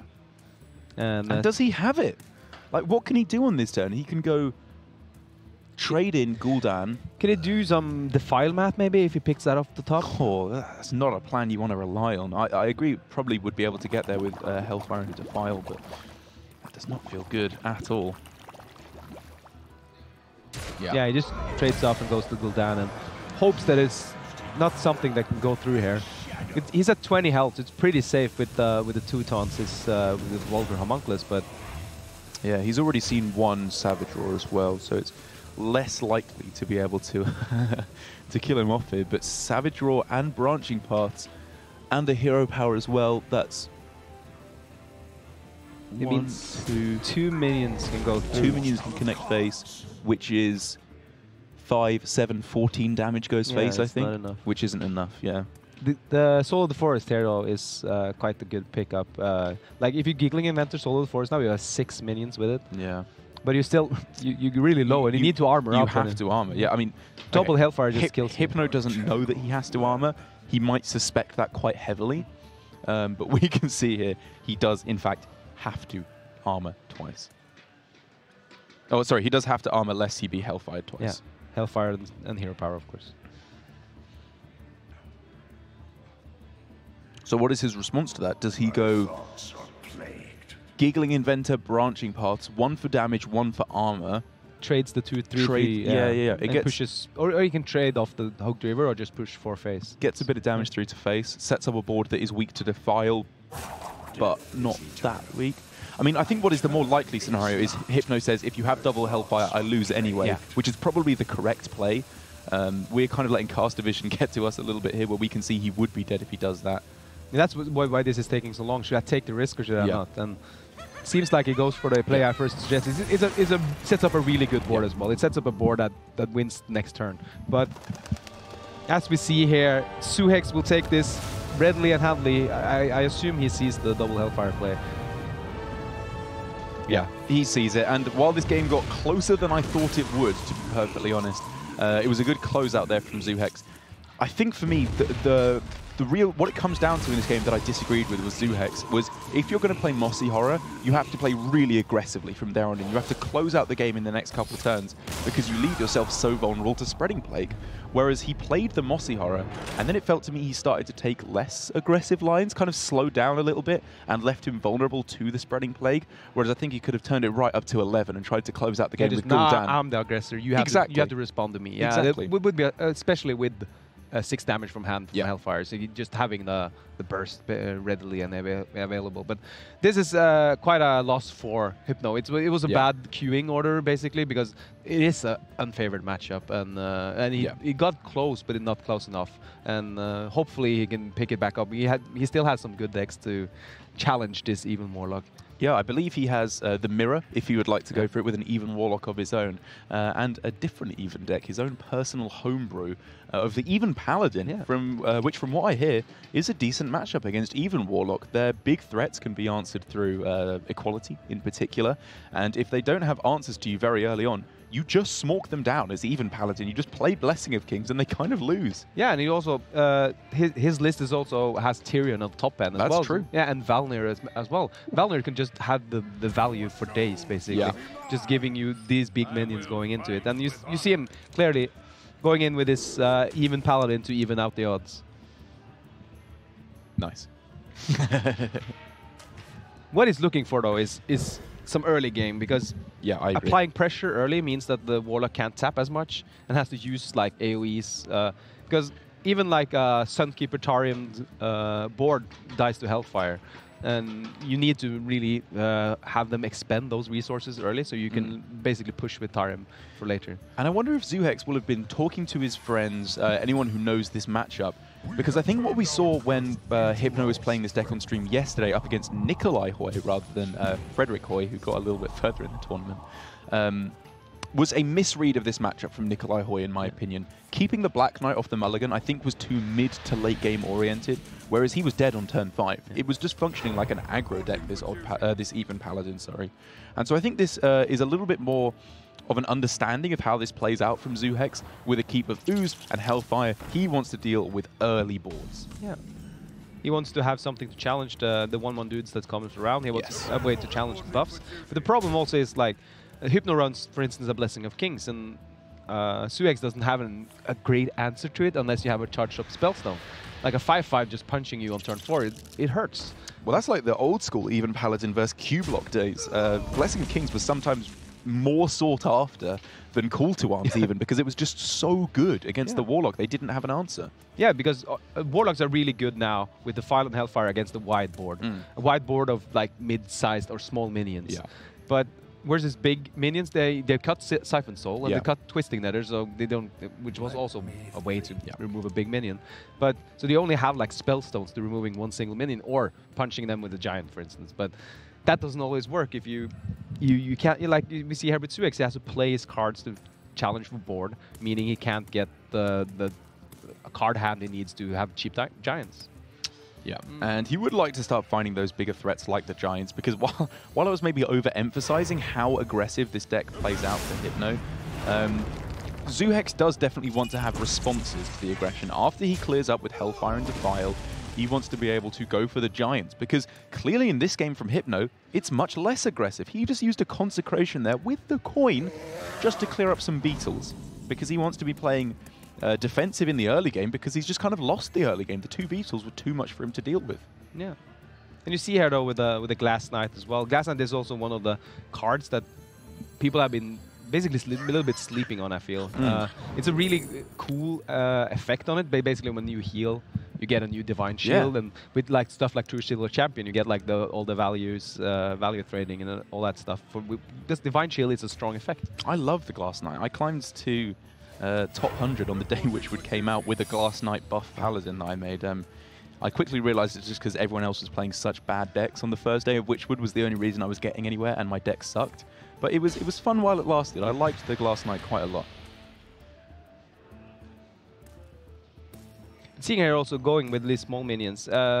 We talked to, I saw the interview with Hypno earlier from the HCG and all that. He says like, well, a lot of the time, one of the most important things is just pressing that hero power, because the 1-1s, even though they're just the smallest minions you can have, they still have a threat potential because of buffs, because of all that other stuff, because they just represent continuous damage, and you have to clear them off, and just pressing that 1-mana hero power as often as you can has great value. Which is why it's so important for Zuhex to get ahead on board.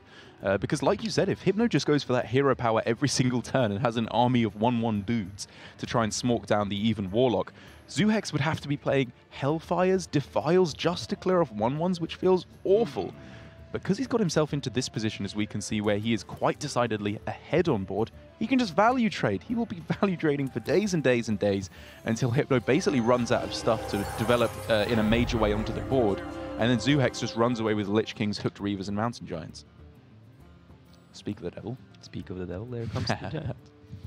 The Giants also get pretty easily answered here with the Tarium or the Equality Consecration, and this is also different from the Old Paladin. The Old Paladin only has offensive tools. Yes, no answers. This even Paladin has a ton of defensive tools and reactive tools that he can just protect his minions or just kill off the opponent's board, and should do fairly well versus like big stuff that the Warlock can throw out.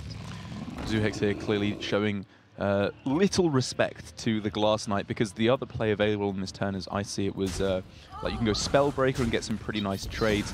But this is a good read, again, I think, from Zoohex of the way this game is likely to play out and what you need to be afraid of, which, because he's won the early game, he's pretty decidedly ahead here.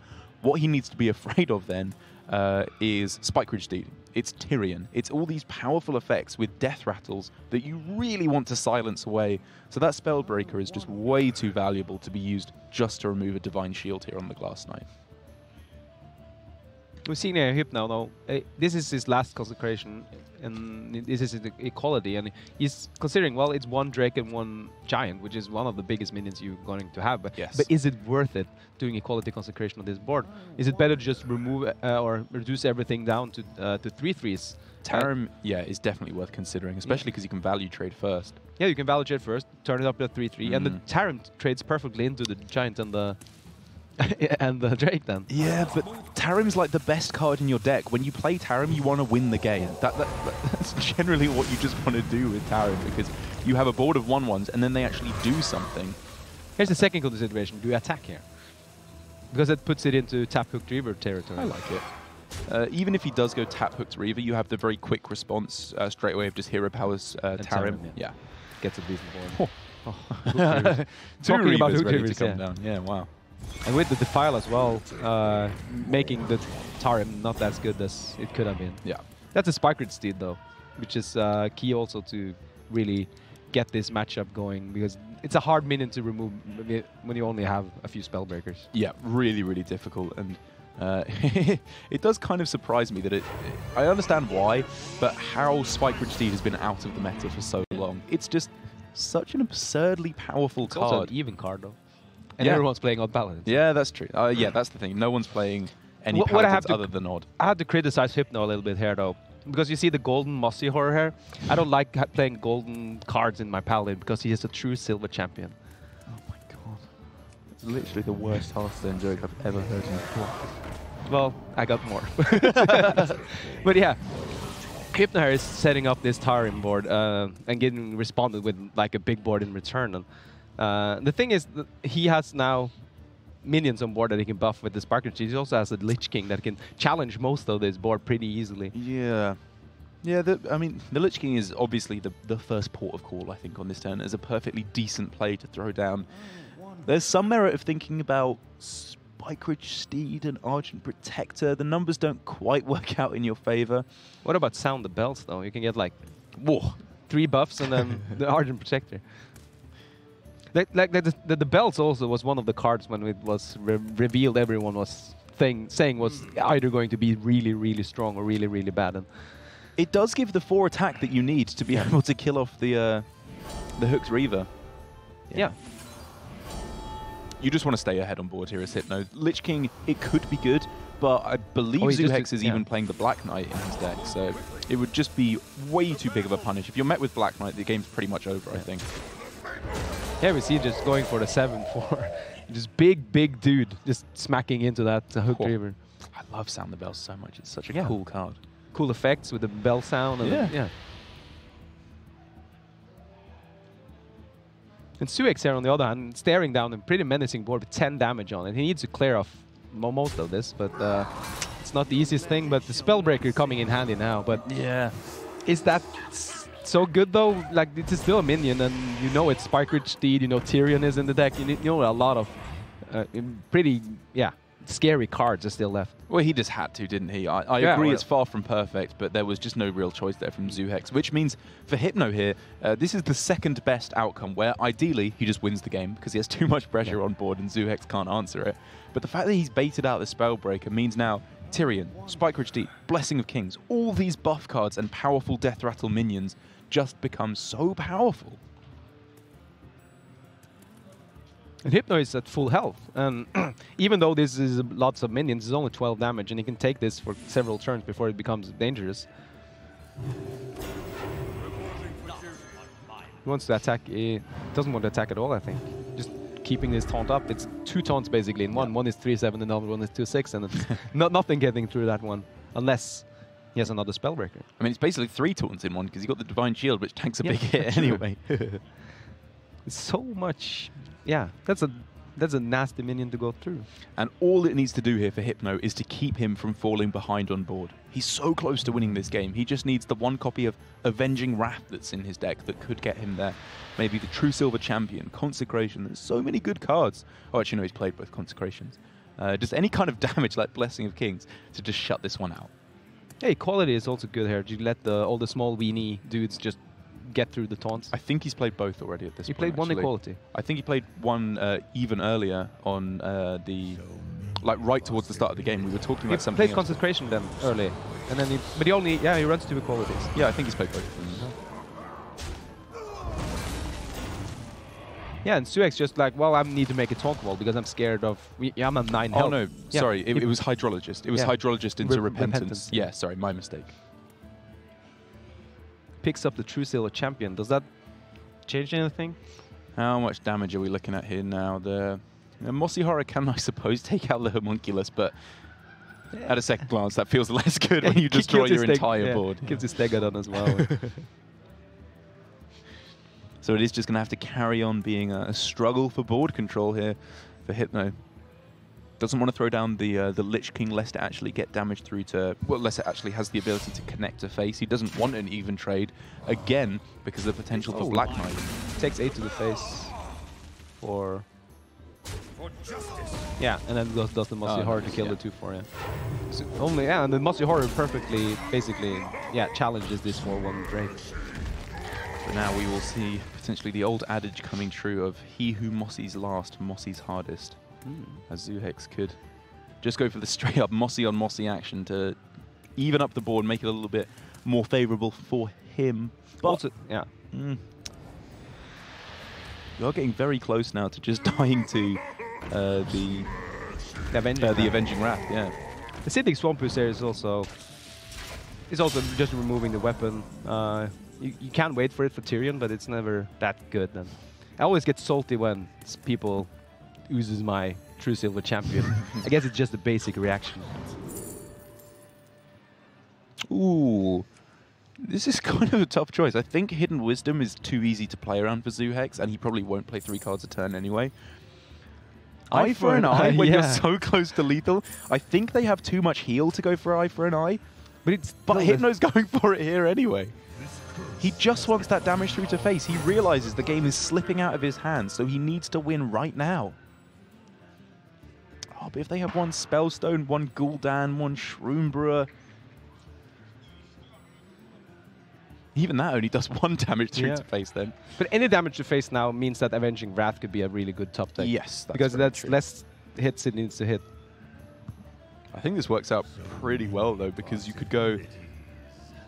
You're a little afraid of secrets, but the plan I'm thinking of is you attack into the Gen Greymane with your Twilight Drake.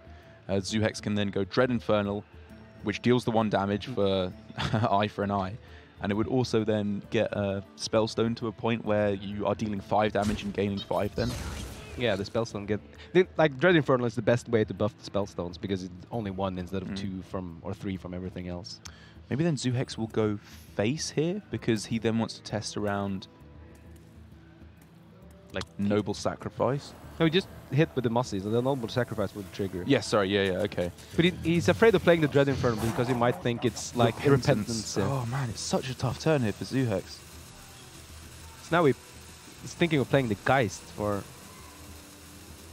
He's just accepting the death of his Twilight Drake here because he does not know how to do it. He's so unsure on this turn. The secrets are messing with his head. Yeah.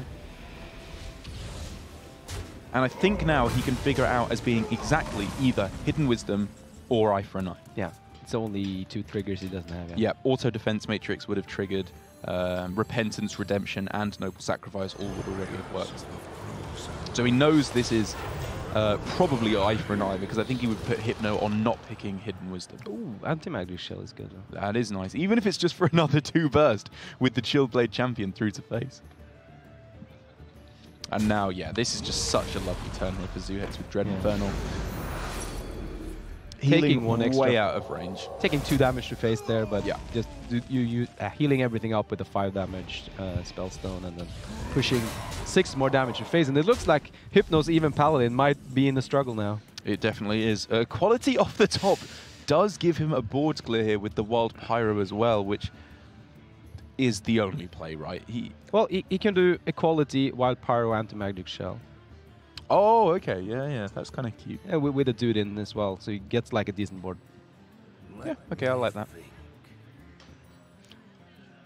But yeah, the snap play is Wild Pyro Master Equality and maybe. Yeah. But yeah. But this is, because you never see Equality anymore. So I expect Hypno to know all these interactions, but us casters, I haven't played even Paladin since Call to Arms nerfs. I don't know if it's necessarily a snap play. I agree it's probably the way to go about it, but saving the anti-magic shell for the Chillblade champion is guaranteed damage through to face, and it's because you get hero power afterwards as well. You would then be pushing even more damage guaranteed to face if that 1/1 survives. It's true. I think I trust Hypno to have seen that play and decided this was the better way to go about it. Because the board was really weak to stuff like Hellfire. Hellfire comes down, it's just over, yeah. This is also the Chillblade champion with anti-magic shell will heal for quite a bit as well, so it's quite good to have it for later. But with that pickup of Equality, it means Zuhex's board has diminished drastically. If Hypno can find Avenging Wrath, if he can find Tyrion, Spike Ridge Steed, any of his big cards that he can just throw onto the board, even Valinir is quite good here because Valinir's great. Yeah, Valinir on Chillblade just punches some damage face, and next turn you have a punch damage with face with charge. Love it. And Suex is starting lacking taunts as well. There's not many. He's played both Sunfury. Played both Sunfury, so he doesn't have any taunts left, except from Gul'dan. It's true. And his 13 health isn't comfortable, but he has a Frostmourne. He can start swinging faces and kill him. And well, basically, if he Frostmournes this turn, swings face, it would set up lethal unless there's a taunt. Yeah. We set the lethal. It would set up lethal anyway. Yeah. Okay, so that's his plan, isn't it? It's swing face here with the Frostmourne. Double Hellfire next turn. Yeah. But while a taunt would not protect him, the lifesteal on Chillblade Champion will keep him alive against this with the Valinir as well. How does this work out now for Hypno? What does he do? Does he go Chillblade anti-magic shell on this turn? Yeah, with hero power in and get a decent sized board that dies to Hellfire. If he pushes everything face with the Chillblade Champion, that would gain him 5 health, which would push him up to 11. He'd be dead. Yeah, he'd still be dead, yeah. He's just dead anyway, isn't he, actually? With the Frostmourne equipped, he has no way out except, getting a Tyrion here. But could he get his opponent to the point where he dies to double Hellfire as well? If we see Chillblade Champion Valinir... Nah, it doesn't work out, because if you push face, then they get to connect with the ooze. So it has to be like Chillblade Champion, Hero Power, Anti-Magic Shell, which I think is what he's going towards. And then if you push 5 to face, it gets them down to 8. He's just always dead to double Hellfire with the weapon. It's too much. Yep. And he only needs 1 Hellfire if he leaves his ooze alive. Man. It's so close, though. It's really close. So close. But if he pushes this face, he just dies to 1 Hellfire. Yeah, no, that's it too. That's it. That's it. Suex finishes in the same manner as last time, just with double Hellfiring the opponent. And Hypno is like, well, that's how it goes sometimes. He had it devastatingly close there, and we can hear Zuhex's fellow Spanish players cheering behind us in the crowd. They have been very supportive of him here, as he is 1 game away from advancing through to the finals to play against either Just Saiyan or Kallax in the finals. Yeah. And that's going to be a great final as well. Just saying Kallax in itself is a great matchup. Time. Yeah.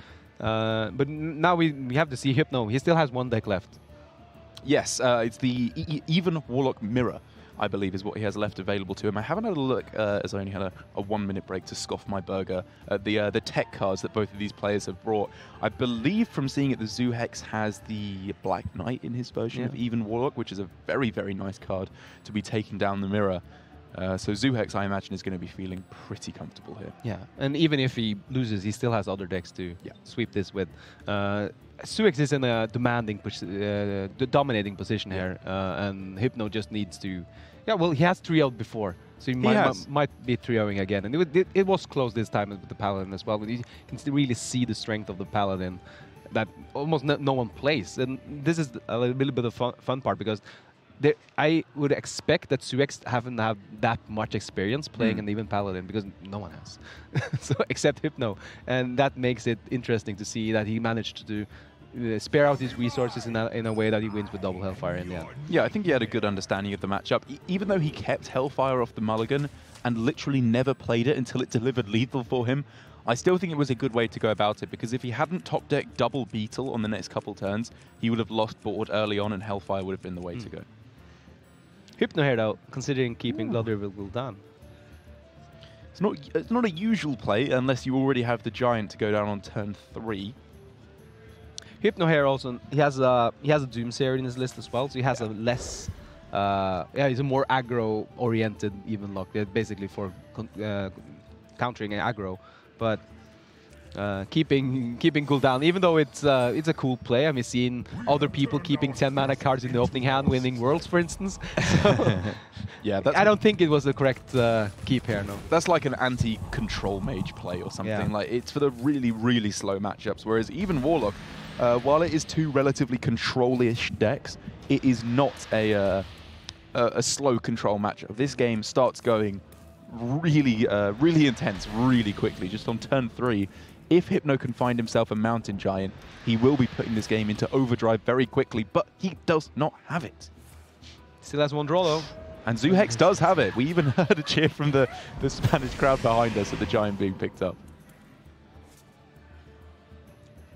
See, no Hypno, though. His hand is full, so he can't tap for anything else, and he basically has to play something out of his hand, and it's like challenging the Homunculus with the Homunculus is okay, but when you get met by Giants, that's never fun. This is where you think, why oh why did I not put Doomsayers in my even Warlock, despite the fact that it is incredibly unfashionable at the moment. Yeah, Hypno has one. He has one? Yeah. Oh, okay. Oh, he has one Doomsayer. Yeah. Okay, well then he'll be thinking, not why didn't I put it in, but why didn't I draw it? He can go for the let's say ultra risky play here by coin tap into Mountain Giant. Or coin tap Doomsayer is also not that bad. Yeah, it's so unlikely to be good. Hey, just playing to other minions. Just getting it out of the way, getting the board presence, and then Suex here doesn't have much decision to do. He just drop down that big boy. Considering trading, maybe? No. Yeah, Hypno does have a good amount of ability to at least stall out the Mountain Giant from his opponent, even if he can't kill it quite now. Oh, he does have another Mountain Giant in his hand, but because of his choice to go coin double 2-drop last turn, he can't even play it. So maybe that would have made coin tap, and then if you get Mountain Giant, you play it. Yep. If you get Doomsayer, you play it. If you don't get either of those, you just play the Homunculus, which is fine. Yeah, you float 1 mana, but but it's a good I mean, it's better in the exact scenario where you get Mountain Giant off the top, which is unlikely, but not absurd. He's already drawn a third of his deck just by tapping so aggressively. I think like stats saying with 2 Giants in hand, you have like a 40-something% chance to have one of them by turn. Yeah, but by this turn, I think it's probably even higher than that with a full mulligan. I think it's actually quite a lot higher than 50% to get one Mountain Giant. And now he continues the tapping, but he needs something to stall this Giant, because taking 8 to face is, it speeds up the game a lot. But he's just having to stall out. Neither player wants to break the stalemate here in terms of these weeny little taunts, because Zuhex wants to protect his Giant at all cost, and Hypno wants to protect his own Homunculuses at all cost, because they are the only thing standing between him and one hell of a beating. Yeah, and Suex now picking up a second Drake as well, meaning he has all the board presences to push through, and next turn he can push even more damage. Hypno is basically drawing the cards like 1 turn too late there. He really is. As on this turn, nothing even feels that good. If he goes for Hellfire, he can't attack in with the Ooze to the Giant because the taunt is in the way, and he can't go attack with the Homunculus then Hellfire because his Ooze would die. So maybe he's looking at Spellbreaker on this turn, but he can't even get an attack in to kill off the Drake. Everything's just 1 step away from working out.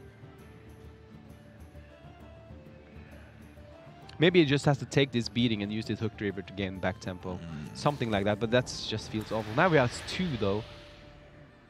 Yeah. He doesn't want to take the beating, but maybe it has to happen. Yeah, he doesn't have much choice, unfortunately. So now the consideration is whether he plays Mountain Giant or Twilight Drake. And yeah, I think Twilight Drake just, if it's met with silence, like the punish for Mountain Giant is less. And it actually just does a better job of clearing up this board because you have to be able to take out the Mountain Giant. Maybe because you have Hellfire, actually, Twilight Drake does enough damage to the board. But it gets punished by silence. It does get punished by silence pretty heavily here. As now, Silence Defile on this turn allows for 12 damage to be pushed face. Yeah. The Homunculus is dies as well, Yeah. and the Giant is as 1. It's not the... 1, 2, 3, 4, yeah, because you'd have the Spellbreaker in play for the 3. So that has to be, I think, Zuhex's first consideration. If he just silences the Homunculus, though, he can push 14 damage through to face. Yeah. Does that set up lethal next turn? He doesn't have Hellfires. All of these things are worth considering. Yeah, the other play is just trading the Drake into Homunculus, silencing and trading Homunculus into the Drake. Yeah. But then it's weak to... That's very Okay. weak to Yeah. stuff like Hellfire. Well, this is better versus Hellfire now. So he's taking the line of solidifying his board presence at the cost of a little bit of damage through to the face, and also at the cost of not even killing off the Twilight Drake, unless he wants to go for Defile now. Oh, the fight now is horrible. Not that horrible. The thing is, like, for Zuhex's sake, like, the Drake can't attack into the into the Giant due to being taunted away. Yeah. So Hellfire and Clear with the Drake doesn't work. Hellfire Defile, on the other hand, or Defile Hellfire. There's no 2 health minions on the board, and there's not an easy way to generate one unless I'm missing something. He doesn't have an ooze. He played this ooze already. Hellfire, there's no 4 health minions, so you can't bring anything down to 1 for Defile. The board clears just don't really seem to stack up for Hypno here. He's just taking too much damage, and he can't deal with everything. Does he just have to taunt out the Mountain Giant and just hope he lives? Oh, that feels so rough. Yeah. Would he even survive then? Doesn't he die on board? Yeah, he's dead on... He's dead on board if he does that, yeah. No, if he trades the Drake, Oh, okay. go away. And he survives at 2 health? Yeah, he survives at 2 health. So any, like, Hellfire, as he's died to Hellfire Anything, 2 times already. But what else can he do? I think he just has to pray that even though it is remarkably unlikely to work... We can play the Hook Driver. It's his best shot. Doing the Defile and Hook Driver as well. Wait, he doesn't have mana. He Oh, can- sorry, I yeah. thought you meant Dread Infernal. Yeah, sorry. Picture, yeah. Basically does the same thing as taunting up the Giant. That is going to be 1 damage off lethal with Dread Infernal here, I think. After attack, Dread Infernal, face. Yeah, face. 1 damage of lethal. 1 damage off lethal here for Zuhex, which is not quite as good as winning the game. It's very close, though. This is looking real nice for Zuhex. Because of the fact that he doesn't have lethal, he probably doesn't go quite that aggressive and sacrifice all of his board. He can also tap, because if he plays Dread Infernal anyways, if he gets Hellfire, he has lethal. Yes, okay. It's another Giant, though. That's almost lethal. That's like another next massive turn threat. lethal. Yeah. Man. The thing is, putting him down to 1 is also really good because that means no tap, no Hellfire is possible, Dread Infernal isn't possible, and you still have 8-3 on board, so that needs to be dealt with. So now we could see attack. Dread Infernal. Yeah, so the choices there were either attack Dread Infernal face, or attack Defile, so that it only does 1 damage to everything, then play Mountain Giant. Yeah. I think I might have even preferred that. But it was close. It was very close. And Yeah. now, however, Hypno Hypno realizes realizes- there's nothing he can do here. He has been 3-0'd by Zuhex's Even Warlock, which means we have our first finalist here at Zuhex, HCT yeah. Oslo.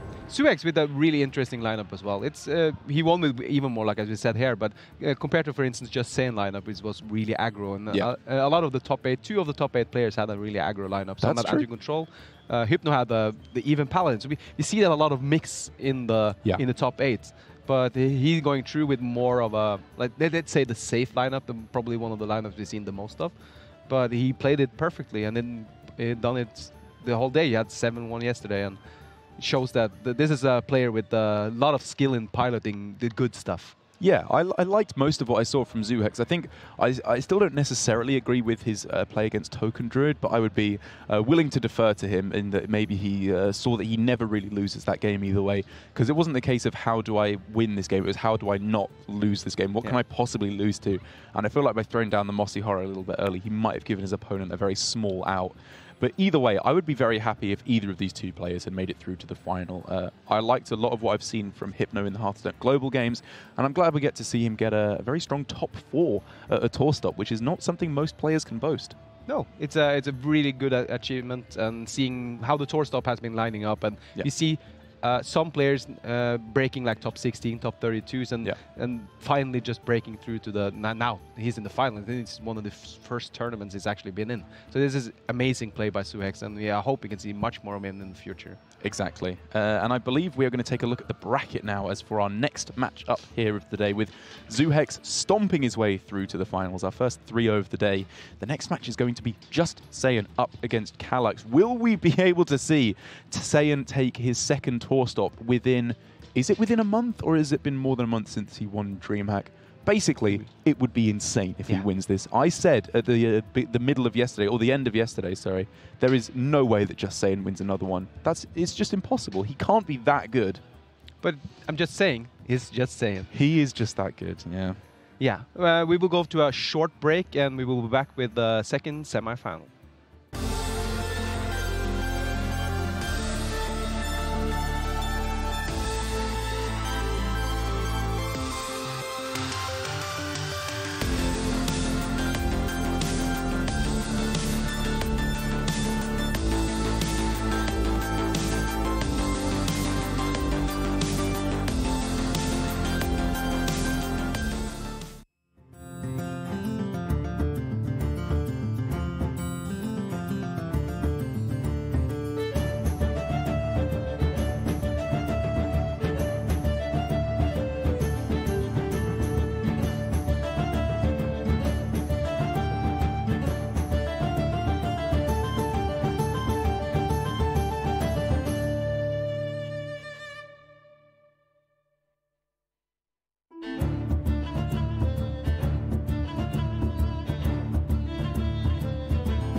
Welcome back, everybody, to HCT Oslo, and we have got a bit of a treat for you now. You know you like to see the best players commentating as well as playing, and with me is one of the players who's been integral to how exciting this season has been. He played in one of the best matches of the entire year in the DreamHack final, and he wants to cast the person who beat him there. It's Fino. Fino, hello, how you doing, how's it man? going? It's going well. Going good. And you came 10th in this tournament as well, so another 10th, top yes. 16 for you. Yeah, I'm pretty sad because I really wanted to get into that top 8, but you know, tiebreakers are tiebreakers. It happens, so I'm not that upset. So why is it exactly you wanted to cast Sayan's match in particular? You asked for this yesterday. Well, Sayan is the best player in the world, so I want to cast the best, see what they do, you know? Advocated on your Twitters. Yeah. Just Sayan's #1 fan. Well, exactly. And I mean, your season obviously has been pretty spectacular as well. It's been good. How's that been for you? How did you go from, I've said it a few times on cast what I think, but how did you go from grinder that everyone knew was good to one of the top tournament players in the world? I mean, you gotta put a lot of work into that. It's not easy. You gotta put those hours in, find the lineups, find all the good stuff, and yeah. Well, talking of lineups, we are going to get into the match shortly. So what can you tell us about Sayan versus Kallax and their lineups, and who you think is going to win based on the lineups, not on your personal Based on the preferences? lineups? Well, based on the lineups, I have to give it to Kallax, but I don't know how the bounce went exactly for them. So the warrior was banned out for Kallax, and he banned out the rogue of Sayan. Now, in the Swiss, he was 2-0 up against Sayan, and the rogue reverse swept him. Ooh, so I think he's just looked at it again and gone, I don't want to face Sayan's rogue. Sayan is destroying people with the rogue, but that means this mage gets left up. Yeah, I was going through the bans with Sayan, and I told him that I don't think Kallax banning mage was right. And he actually didn't ban it this time. But Sayan's ban stays the same. He has to ban Odd Warrior. All of his decks lose to Odd Warrior, so... This is an interesting matchup for me, the Hunter match. I think it's about 50-50 personally, but if you get a good start, if you get Luna to stick around for a turn or two, it can change very quickly. Stats say it's Hunter favored, but I really don't think it is. No, I agree. I've played it, and you know, you can just hit them in the face, not care about the eggs, not care about anything, just push the damage. And if you get a Luneth, you have a lot of time to get the burn. Yeah, the Vexar doesn't tend to be that. It's not quick enough to build the beasts it needs. It's good for the 5 armor. It's really important. And it's really important for the 5 board. armor in the AoE, yes, exactly. But if Sayan can stick 1 minion, all these minions in mage so important for maybe 1 turn at any point, he could be in a very strong position. Well, now he's in a really bad spot because missing your turn 1 and your turn 2 as tempo mates, I don't know about that. Yeah, it's pretty grim. It's like double arcane intellect. You want to refill, not for anything else. But there is no way in Kallax's hand to deal with Luna, and that can change the game pretty quickly, even if it's just 1 or 2 extra cards. You know, I've played this deck a lot, and I really don't think that Luna right now makes a huge difference, right? Because, I mean, how many cards can you play even? Like, even if you draw. So I don't think Kallax cares that much about that. He's gonna play a 3-mana 4/4 here, which I agree. Saving the coin is really good. I mean, Counterspell doesn't really do that much against Kallax's deck, but... Okay, there we go. There we go. The magic Probably is the best now. start, and let's see what happens. And there you go. It's just the 2 cards, but that's better than Arcane Intellect because you're developing at the same time. That was really good, but you have to draw like good cards, right? You can't draw like Fireball or a Luneth or stuff like that. Do you put bad cards in your decks? Well, I mean, you put expensive cards, right? Yeah, you do. Oh, Sayan didn't go for the Arcanologist there. Wow. Interesting. Deciding to save that for... I guess he just thinks that his hand is not good enough. But, because he draws 1 anyway and thins out a secret, because you don't want to draw into your secrets. Yeah. He's done all right out of it, though. That's double Frostbolt. Pretty nice. Yeah, double Frostbolt is really good, because you need to deal with the minions at this point. But, oh my god, that Zilliax is buffed even. It's going to be a 5-mana 4/3. You're talking about saving the coin. This is absolutely perfect now for Kallax. I don't think we coin. I think we just play the Handmaster Show. And you probably... I don't think you trade the Luna. I think he will trade the 3/2, but I'm not sure about it. Yeah, I would trade the 3/2. I think I wouldn't really be that scared of the Luna at this point. There we go. And there's the whiff that you're talking about. Of course, you are expensive cards in there. And Sayan's now got to do the good old calculate, make sure he can play his Mana Worm if he wants, but he may want to missiles at the end of this turn. I'm looking at this and I'm like, is this really Mana Worm Double Bolt? It feels so bad, but might just be it. I don't see any other really good lines here. I think it has to be Wyrm Double Bolt. And you trade your guy, yeah. Yeah, you do now trade Luna because you can't afford to have things killing off your mana worm. You know that glow that you get from when your card is fire, right? When you have Luna? I always think it's spell power. Yeah, same. Exactly the same. I've played like, a lot of games of this. Wait, I what? I have extra spell power? So Saiyans come out of these early turns, considering his hand was so bad, in an okay position. But the trouble now is Kallax is going to start threatening huge amounts of damage. And you're going to have to start defending as a mage. It's okay against Rogue when you defend as mage, but against Hunter, they just start to overrun you. I'm going to be honest here, Lorinda. It's turn 5. Hunter is at 29. He kind of has the initiative. Yeah, Ziliax I mean, not really, but is just amazing to have in hand. He doesn't even need to play it yet, but it's there for when he wants it. Yeah, I think he might just go for the bear now. Yeah, I would do that. Seems pretty good. And, you know, coin Katrina is so good. It's probably going to win him the game. I'm not sure if it's buffed. Is it buffed? Because if it's buffed, it doesn't die to explosive runes. Don't know. Know if we probably can't see that right now. It should be. It's far enough right in his hand that it probably is. Oh, that's not what we wanted to see. Kind of surprised that Saiyan didn't go for the Alunith here. I guess this is also really good with the minions down. Yeah, no, this is better. And from saving the Archaeologist earlier, this is led to this turn now where he gets a big tempo swing, a big broad swing. Maybe this is what he's looking for earlier. I mean, I still think playing the Archaeologist that turn was better because, you know, you want to put minions early. You don't want to really play AI. But yeah.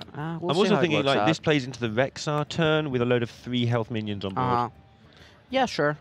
But now there's a bear, and we can't really get through easily, right? Yeah, and this is where you usually want to switch to burning your opponent, but he's on 26, that's not going to get it done. You know, when the Hunter is in such a comfortable spot that he can just play Hyman on 6, you know that things aren't looking that well. Yeah, with the Ziliax in hand, and he doesn't even need to play it. We also see the Ooze, so even if Aluneth comes down, I don't even know if he's going to Ooze it, actually, because he can just coin... Oh, he's going to go for... Ziliax is so good he's taking the Divine Shield to play around the explosive runes. He's got the health total to play with, so he doesn't care. Yes, this is really good. I mean, the Ziliax dies, but it's fine. Yeah, you go back up to nearly 30. Oh, coin Katrina next turn is going to be game, I think. Way too strong. And I mean, we talk a lot about Saiyan, and obviously everybody knows we've probably bored people with talking about how good he is and how good his run has been. But Kallax is also in his 3rd semi-final of the year. Oh yeah. And if it wasn't, I've said this a couple of times, but for you, Saiyan, Muzzy, and Hunter Ace, you know, we'd be regarding Kallax as like the best new thing. But you four have just torn it up a bit hard. You're looking a bit embarrassed. And Seiko. But you have. I don't want to leave Seiko out. Yeah, Seiko's done pretty well, and Casey also if you go down that route. But there's a few players who have been missed out a little bit because of you guys just tearing up the tour stops. There are so many good Friends players, like Kallax, this Demon, like... Yeah, Yogg, Swids. Yogg, Swids, yeah, Swids. There's so many good Friends players, but Maverick, yeah, I am joking. Well, come on. He won in tour. It's like, it was scripted that way that he has to win in France. So we call him French forever. So they call him Belgian if he loses. Sure, that makes sense. Okay, now we have just the best play in Hearthstone, kinda. Katrina? Yes, I'm not oozing here. No way. Even though the ooze egg play dead looks tempting, I'm just putting the stats on board. Yeah. If you get King Cross, he's like almost dead. Yeah, and the mage, despite all the burn it gets in its hand, it has 8 mana and 1 turn to use it. You're denying them future turns by just killing them. And yeah, Kallax just to the face. I think he's gonna trade. I mean, I don't know. It doesn't really matter, though. You can just go face. The difference is face sets up next turn lethal. If he doesn't go face, he hasn't got it. Yeah. I think going face is fine. The 2-3... I mean, you're at 27. Actually, he has got it next turn, but yeah. You're at 27. You don't really care about the 2-3 right now. I agree with that. Not really much Saiyan can do now. He's going for the AI, but I think we all know that there's nothing here. This is a big deal for Kallax because last time he banned the mage. This time he's left it up and beaten it. That seems a lot better than banning it. Well, yeah, I think banning mage from him was wrong the last time. Like, he has decks that are just okay against mage. I don't think there's a reason to ban it. Yeah, maybe he was he's got even Warlock. Maybe he overthought that a little bit because that's a very bad matchup. I mean, I'd rather be even Warlock against Tempo Mage than be even Warlock against Hot Rogue. So... Okay. Yeah. Just for the record, everybody, Fino and I have behind the scenes been joshing a little bit about Mage for the whole week. So Fino, also being a Quest Rogue player, naturally just hates Mage. I hate Temple Mage. Yeah, I'm not gonna of lie. course you do. It's, you know, yeah. it beats me. So Saiyan now has got the choice between his Zoo and his Mali Druid to go into this Hunter. He's going Zoo every He's time. going Zoo. Every time. And we all know that's favoured, but how favoured do you think it is? You know, people are telling me that they can beat Zoo with Hunter. I see Flame Imp, I'm Hunter, I'm out of there. Like, what do? You can't kill the Flame Imp. You need to draw Candle Shot, and then you also need to have the egg. You need to have the activator. And Vexar. I mean, they just make like a board, and you can't do anything about it. Yeah, we've seen it do okay against Zoo on stream, but that's a small sample size, obviously. You know, Grizzly is really good against that. Ziliax is really good against that. I don't think he has MC Tech because I saw Ooze. Yeah, I think that's right. People don't play both, so yeah. Yeah, so it'll be interesting to see now if he can get that turnaround. Obviously, last hero standing, if he does get this one out of the way, he'll be in a strong position to reach his second final. Oh, this is really important. Saiyan has, like, in LHS it always goes like that. Whoever wins the first game is kind of favored from that point. But I think Zoo can take this. This is a pretty clear move for Saiyan now. Is it hard for you guys having to go from LHS to Conquest, back to LHS, back to Conquest, or does that make it more fun? Does that give you more an advantage against the people who have like less time, the non-pros? I mean, like Conquest is kind of the format that you play the good decks. Yeah. You know, playing the good decks is always probably the best strat in Conquest. LHS is not like that. Like I played Old Warrior this tournament that I think is a really bad deck. Yeah. But I was gonna say we've seen your stream. Yeah. Yeah, but you know it can get the wins and it can get the bans when it needs to. So. Wow, I don't think he's gonna throw that away. Oh, he is. Damn, he's just looking for the Candle Shot. I can get behind that. I've had games where I've kept. I remember in playoffs, I see my hand. I was against Zoo as Hunter. I had Egg, Terrascale, Keleseth, and Playdead. Like, we're fine. Yeah, you feel fine. And then I was dead turn 4. And I'm like, maybe I wasn't fine. Yeah, we've seen Calyx play Hunt on stream a couple of times now, and he's obviously basically an expert in the game. I mean, he's a very top pro. We must keep highlighting Calyx because Saiyan's so well known. There is an MC Tech in there. He plays both. Oh, okay. I'll try and get the lists up so we can actually be careful on that one. You know what's better than a 1 mana 3/2, Lorinda? A 1 mana 5/4. That is definitely better. But it does cost you a card. Of course, the card irrelevant. Yeah, you just draw more cards. Oh, he drew the egg. That's the whole point of a Zoo. It's still looking so bad for the Hunter, though. I mean, Hunter does its thing slowly. It's not a 3 mana 5/5. It's a very slow 3 mana, sometimes 2 5/5s. That Keleseth is really good here because Saiyan can't play his Light Warden. Oh, he's gonna play it anyway just to tank the damage, sure. He actually has 2 MC Techs and an Oh, he's gonna trade. This is smart because then he can just Fungal Monster. Not Fungal Monster, Fungal Enchant. Yeah. Damn, I always get that wrong. It's fine. We don't know any of the card names either. It's great. You just need to know what they do, right? This is really good though because he's gonna play the egg now. Mm-hmm. Is he not gonna play the egg? I'm gonna play the egg here. I don't know what is. So if you're tracking, what are you looking for? Candle Shot, but it's a bit late already. Probably Flanking Strike, I'd guess. Vexar? It's a bit slow. You know, the thing is that if you're tracking here, you kind of want to go for Flanking Strike, but then next turn you want to MC Tech. So Flanking Strike kind of gets stuck in your hand. I mean, I think it's a clear egg, but... I mean, he is a very deliberate player, Calyx. You know, also Candle Shot might be good. But then again, you kill a minion, and then you want MC Tech next turn, so it's kind of weird. I would just instantly jump the egg here. Did you see how he's at the end to yesterday? Calyx's final game? Oh, with a double flank strike? It was 100% as well. We weren't sure at the time we cool. checked. It was 100% lethal. It's the only minion left. Yeah. Just double striked his own Katrina, for those who weren't here, for lethal. For exact lethal. This looks really good. For, I don't know who, actually. It looks really good, but you don't know whose voice. It looks interesting, that's for sure. This MC Tech is gonna be key here. Yeah, playing the egg has also gives Saiyan the sort of I don't have much going on sort of look. And so he's gone wide to try and hurry it up in case he has to face a play dead. Oh! And Calyx, I've been talking about Calyx about how he's chilled out as he's gone through getting better and better. Wait, what's going on here? Whatever he wanted last turn. Wait, what? Oh, he's going